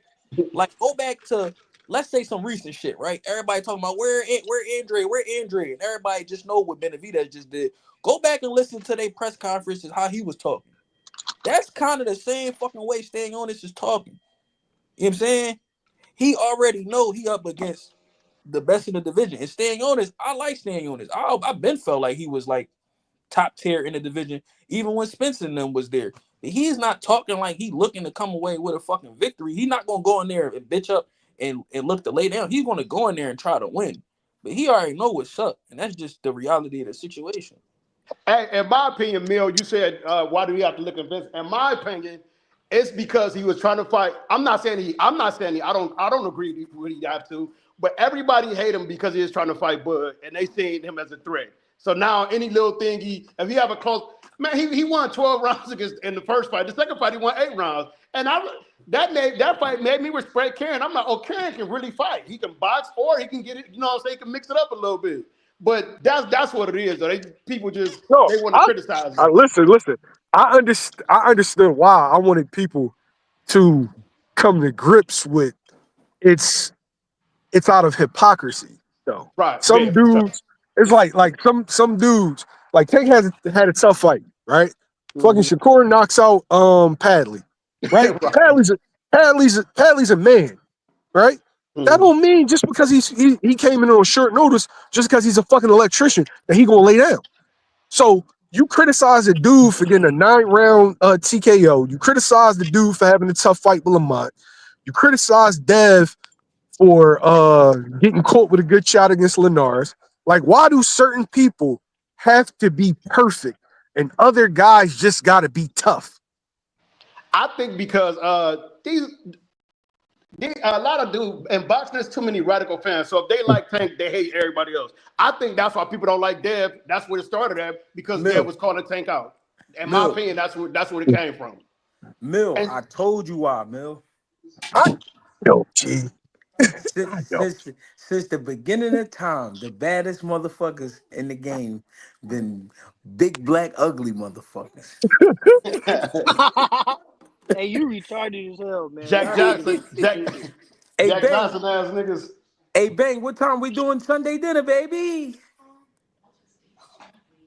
Hey yo, we gonna be on Fighting Words with Bang too, man. Make sure y'all tap in, man. What time? What? I'm Oh I'm damn! I'm I'm, I'm about to get the time right now. I'm waiting for my man to write back. I'm gonna be honest, bro. I think that he got to look invincible because of his last outing, bro. Like his last outing, I guess. Did he win? He And won 8 rounds though, didn't he? hold on, hold Right. on, hold on, hold on. Did he win? In people's eyes, he did win. I agree. You know me. You Okay. know how I like the wins. I like a W. A W, you check fatter, the hoes fuck faster. You feel me? Like when you get the win. When you lose, it might be, So I always like the win. A win is better than losing on any night to me, But that's just personally. But why I look I, in. you know how Oh, go ahead for my bad, bro. look, he got to look invincible because his last outing, people think that he didn't look so good. You know how that goes. Like you're only as good as what you show me, what you But what Yo, that you showed me lately. So he it's Ford, get like he if, get if held in that's how it here. is, now people are questioning him. Now people are Ford, questioning his Ford, body. Now Ford. people are I'm questioning what he got going. Ford, but what we're addressing is not people's dumbass ideology. It's why people have these dumbass ideologies. Fans ruin sports. I Lightweight. agree. Respectfully. Fans. Fans ruin sports. Like people want to blame it on the media, and yeah, we have a major part to play, but the reality is the media only puts out what fans want. And some dudes could be spectacular. Like respect the Virgil Ortiz. He beat Boyachuk. He got dropped twice. Boots got more criticism winning, knocking Karen down, winning an 8-4, 9-3 decision than he got getting dropped twice and arguably losing. Right. Yeah. Tell me I'm lying for it. Hey, you know the Right with crazy part that. about that too, Mill? Mhm. Right with It that. was niggas. It was niggas giving the most criticism than others. But we know why that is. He's doing something that a lot of motherfuckers can't do. He's in a position that a lot of motherfuckers are not. Do that. Like, I'm not gonna lie. Come here. Respect the guy more. The niggas doing family reunions and shit. I'm like, damn. He really got the city on lock though. Like, he's not just a motherfucker that's I'm talking. saying, yo, for me, knowing these fighters, saying what they go through, just win. Motherfuckers is going to hate on you anyway. If you Yep. get a Right. You better knockout in lose. the fourth round, they're going to say you should have got it in the second. Yep. If you get a decision, Right. they're going to say you should have got a knockout. Yep. Right. Just If win. you beat him clean, they gonna say he was boring. Just, bro, there's criticism no matter what. So I hear what you're saying for, oh, because people didn't think that he looked that good. Fuck what they think, bro. Just If go he out if there, you get get the W however you need to get it. And that if goes you for every fighter. if he get knocked down, they gonna say he was fucking with them sack chasers last night.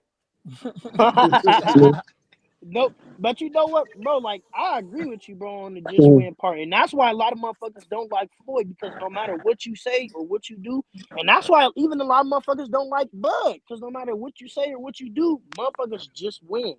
Even we could even start saying it for Shakur. Just win. We was able to say it for Tank until the draw happened.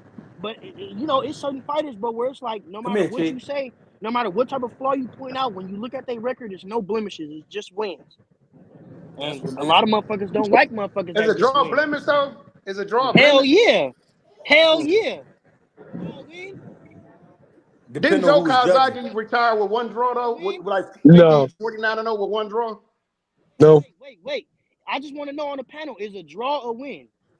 No, I didn't say it's a no, win. I said is it a law? I said is it a blemish? no. It's a blemish. It's a blemish. It's It's not a not a win. scar, but it's a blemish. I got you. All right, I'm with you.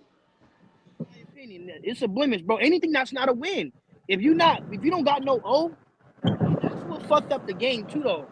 Because when we actually saw Floyd go 50-0, motherfuckers like, damn. So now it's like, okay, if you actually don't have no O and you didn't beat these type of guys, Hey, you didn't fight these type of fighters, damn. What But did I you didn't got really Joe do? Kawasaki hey, have a draw? who? No, Joe Kawasaki. no, Oh he never no. had a drama. Hey Oh, he yo, didn't. Oh, okay.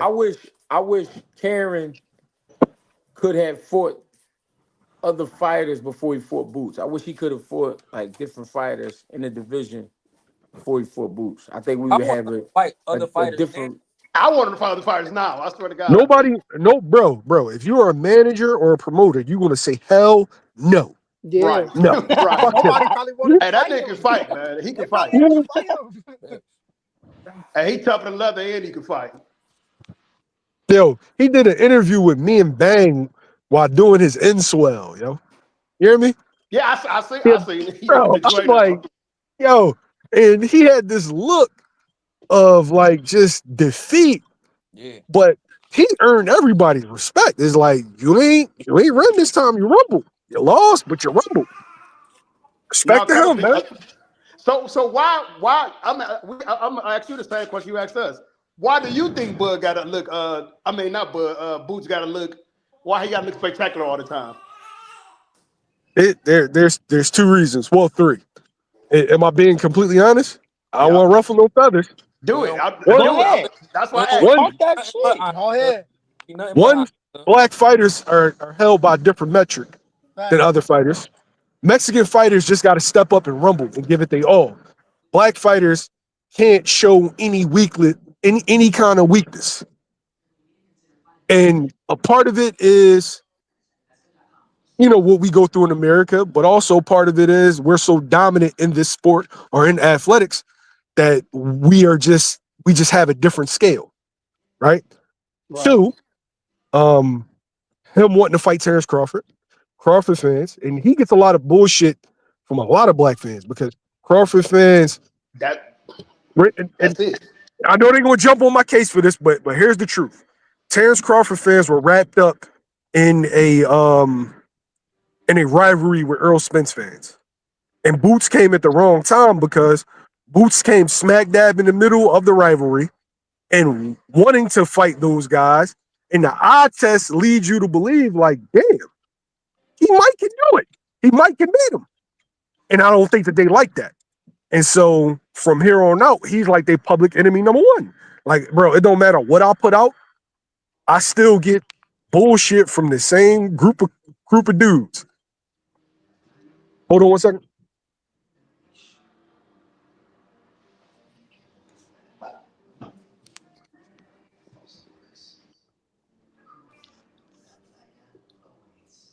Wait, he said, hold on, because I'm not even gonna lie. I completely agree with that first point he was making, man. Like a lot of Can't hear you. I Still talking, nigga? oh no, I just don't want to cut him off, bro. But a Ain't lot of nobody talking. like Rock, really bro. like, man, Boots and Bud thing, bro. Cause I'm a real Bud fan, bro. I love the guy, man, and it kind of is exactly like that. The nigga came out of nowhere and he was willing to fight both. And the eye test, from what you see, from what he doing to niggas, like he's slow motion and shit. So it's like, damn, he for real, like he actually got the skills to be able to get in the ring with Arrow or Boot, I mean Bud, and make that shit a tough fight and make that shit a fight that motherfuckers might not want to see. And that, like, I'm gonna be honest, I think if he come later, like say he was to come without that, maybe a little bit after in this generation with these newer guys, it would have been a better start. But Terrence the fact Crawford that fans would have been Boots fans. That's the truth. If he comes in, if exactly. he's like 20-0, 21-0 now, that Bud is on his way out, Shit. they become fans. But since he came in smack dab before Bud got a chance to finish his work, he's always looked at as a op. And since they extinguished Spence, now they know Bud not gonna fight him, but they don't want him to do well because I think they feel like it somehow justifies or it unjustifies Bud not fighting him. Right, That right. makes That's sense. exactly what it is. That's exactly I'm what it cool with And that is. that's how you though. know the respect levels, and that's how you know like who's, and that's how you know what guys really know what guys is what. Because if y'all look at it, Bud don't play the type of games that he play with everybody else with Boots. When Boots get brought up, he just say he respect them or he's a great fighter and he wouldn't or he will fight him, or he say whatever he say, but he don't He really lied on play him the though. internet games. And Bro. you're not gonna see Boots on the internet playing the internet games either. And that's how you really tell, because these other fighters Boots you don't see do that them anyway dropping though, bro. tweets and adding guys and they texting guys, and like just on the internet. And that's how you know like the real old school mentality type fighters, the real it don't matter, we could fight in a backstage type fighters. Like it's only a certain few guys that are really like that, and it's a lot of guys that talk like they're like that, but they're not really those type of fighters. Hold on, real quick. Didn't Mill, you would know. Didn't Bud allow him Boots though and said he could have fought him twice, but he didn't want to fight him? Didn't he say that? I watched that interview. He said it, but that's really like more of like he was on an interview. You get what I'm saying? Nah. Like they asking him questions. Let me let Plus, me let me keep it in the being. He was being disingenuous with that. Of yeah. course he was. He was being disingenuous with that. He was referring to one, the BLK shit. But Boots said yes. And you ask anybody that was on that phone about the negotiations, they wanted that. Just ask the president of Black Prime. That's He's because on fucking Mill City Boxing, and he's answered that question 100 fucking times. So if he said yes, then what happened? Okay, well, Bud Fort Earl. Not mad at that because I would have done the exact same thing. The Agreed. second thing he's talking about is the WBO. Well, here's the truth. Boots left the WBO when he decided to go face David Nation. The reality is, Bud never fought his WBO mandatory. So Boots would have just ended up in the same position Brian Norman was in, being an interim champion and being elevated. So For you sure. tell me the times that they were supposed to fight or that it was really, really possible. You Yeah, just see said. that's more of what I was saying. Like, I don't think that nothing. I guess that you 16, that you trying to point that, you know, like that the fight could have happened. I don't think that the fight could have No, happened. I'm I not think it saying it was could more happen. like I'm saying that boy was being disingenuous. Like he kind of turned his fans against Boots, kind of. I I don't don't. think he really turned his fan against. I don't think he turned his fans against him. It was more like what Bud was doing was kind of like shunning him, like, you know, like kind of like not paying him attention, but paying him some attention because you have to. He's the talk. You get what I'm saying? It's like you shunning the guy, like you like kind of like, oh, like, you know, playing it, downplaying it. You get what I'm saying? I That's got you. I more what got he you. was doing because I actually agree with that, for. I'm with that too. Yo, and the when reason you've I been wouldn't call chasing, it disingenuous though, because it's like they really wasn't supposed to fight. no, Like, no, it's disingenuous because you know the truth though, and the truth is you wasn't going to fight him. You exactly. wasn't going because it wasn't in your plans. But when you've been a boogeyman for so long, here's the truth: all of these fighters are the fucking same, bro. When they're on their way up, they goons. They want all the smoke. They want to beat everybody Right, ass. right. And when they get on top, then all of a sudden it become about the business. They're all like that. Keith Thurman was "Don't duck me, son." Then it wasn't on my to-do list. Earl Spence was "Man down, Free Smoke Jr." And now he's on the other side of the Trap street. season. Like, bro, all these niggas was the same. It happened. Shit. Yeah, for sure. Everybody do become that boogeyman role, but then again, it's like you always say, you still got to go look at it. Speak like that. You put Form that lens on, right? Then you got to look at it from a business lens too. That's not in your plans, and that high risk, low reward, like guys are saying in the chat. I agree. When it's like that, it's like you can't really fault a guy. You can't say that it's disingenuous or nothing because it's like you got to put yourself in that guy's pockets, in that guy's No, shoes. it's disingenuous because all you had to say is, look, I'm not fighting the kid. It don't make sense for me, business-wise. right. I'm on a different level. Good luck to him. You know, I'm off doing my own thing. Not, Right. oh, you know, I don't know why people want to be email champs and oh man, he had 2 opportunities. He only an email champ because it's mandatory don't want to fight him. Thank you. Man, I agree. I could agree with that. I could agree that was disingenuous. I could agree with But that. but but I know what the issue is, and he's not a bad guy, nothing like that. The no. issue is you've been a boogeyman for so long, and you don't like the idea of doing the exact same thing that people did to you to him. So you wanna pass it off as something else. But it's still the same shit. One dude at the top, one dude trying to make a name for himself. You ain't gonna make a name for yourself fucking using me. Yeah. So go about your business. Do y'all still want to see Boots? I don't even want to see Boots fight Earl no more. He'd kill him. If he looked like he looked that night, I don't Nah, even want to see that shit no more. bro. I see what Yeah, you're looking. Earl needs some tune-ups or something. He needs some. You know what I'm saying? I'm He gonna just be need to get honest. back in the ring, man. Fuck, he just need to get back in the ring. It's been like 3 years.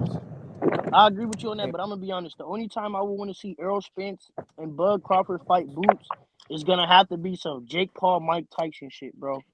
Like, and I'm talking about they both gonna have to be older because if not, I don't want to see that fight. I feel like it's just a Like, mixed match right nah, now.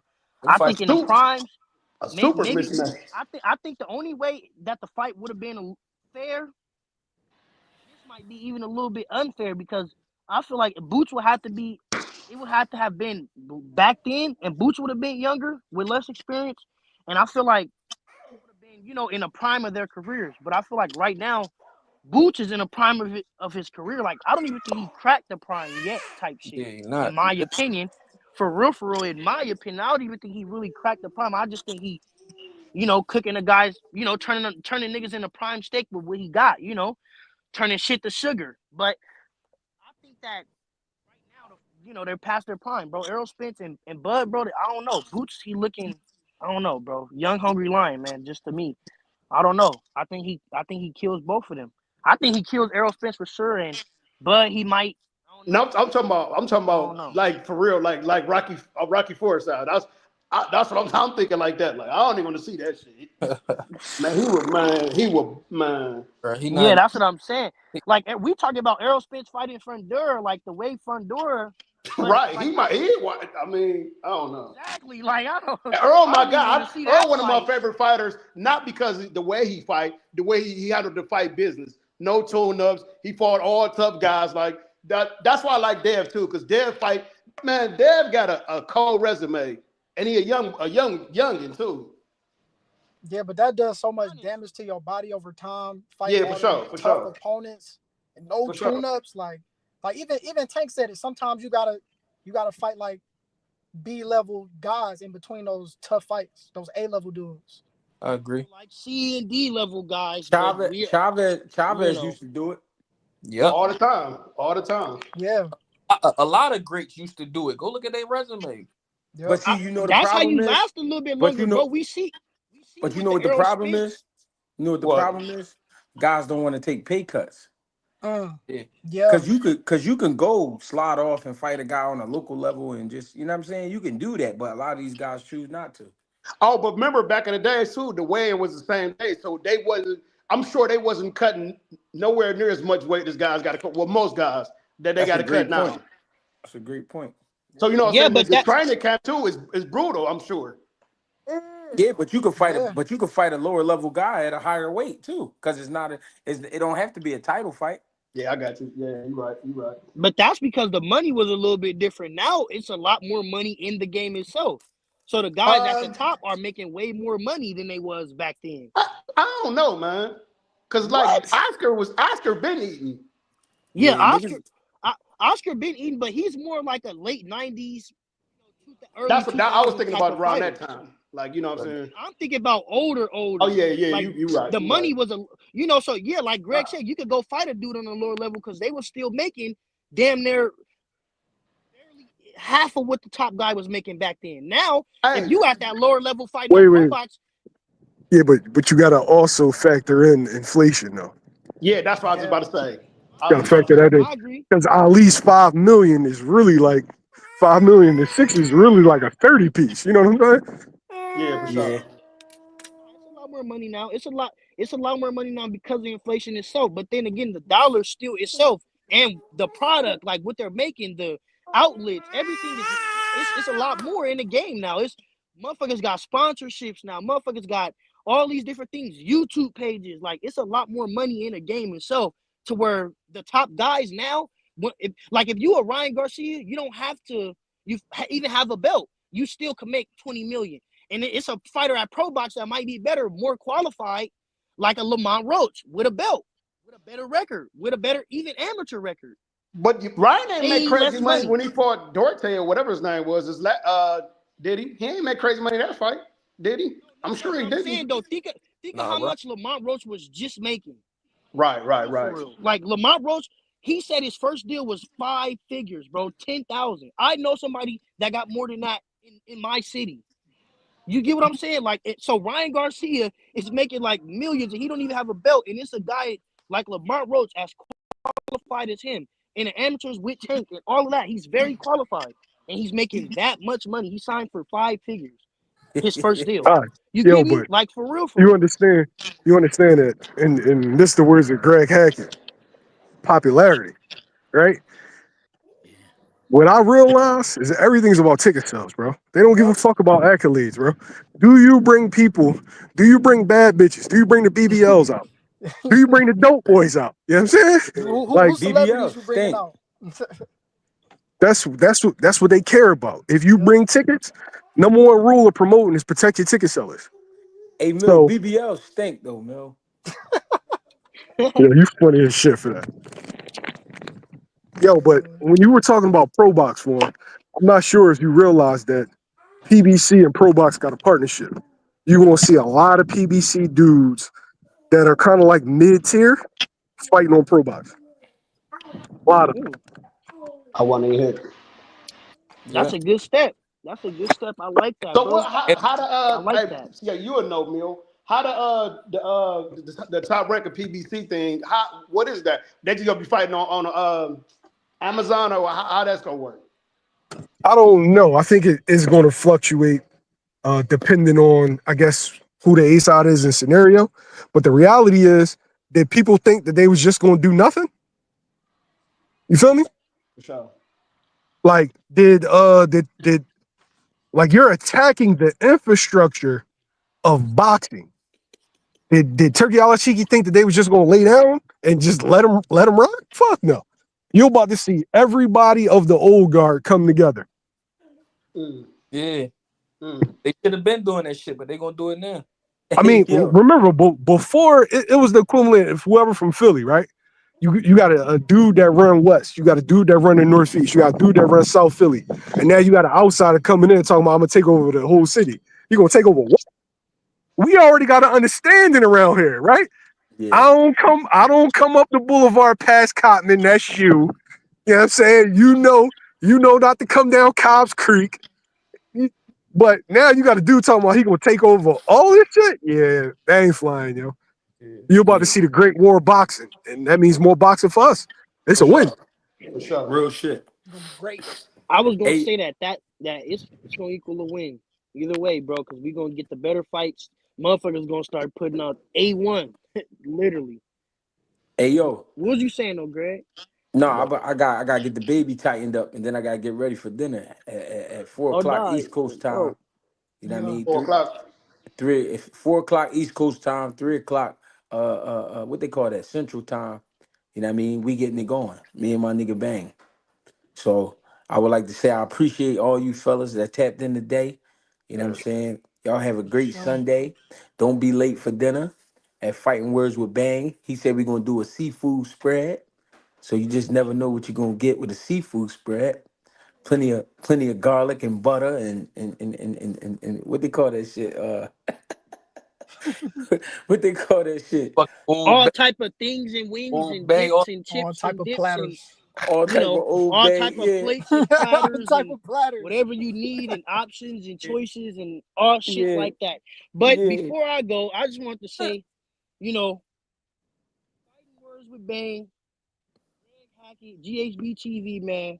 Hit the like on your way in and out. Mm-hmm. Tap the like button.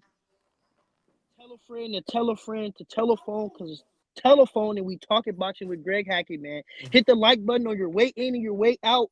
It was good to talk to y'all, man. Good kicking that shit, man. Hey, for real, everybody hit the like button on your way in and your way out every time you jump on these Nah, you videos, got. man. I fuck with y'all, but we out of here. What you was gonna say, Clip? I'm about to say you gotta tell them niggas hit it on their way in or out. You hit that shit in and out. That Man, shit hit don't it. run like Hit the like button, in bro. Y'all or know out. what to do, bro. Hit the like button. Either way you do it, it don't matter how you do it. The likes add up the Not same about way. It all equals revenue. So just get it together, all right? My nigga. Appreciate y'all, man. Get with me. We're gonna be at Bangs in a minute, y'all. At we got about another 49 minutes. We're gonna be at Bangs. Fuck with me, y'all. Appreciate y'all.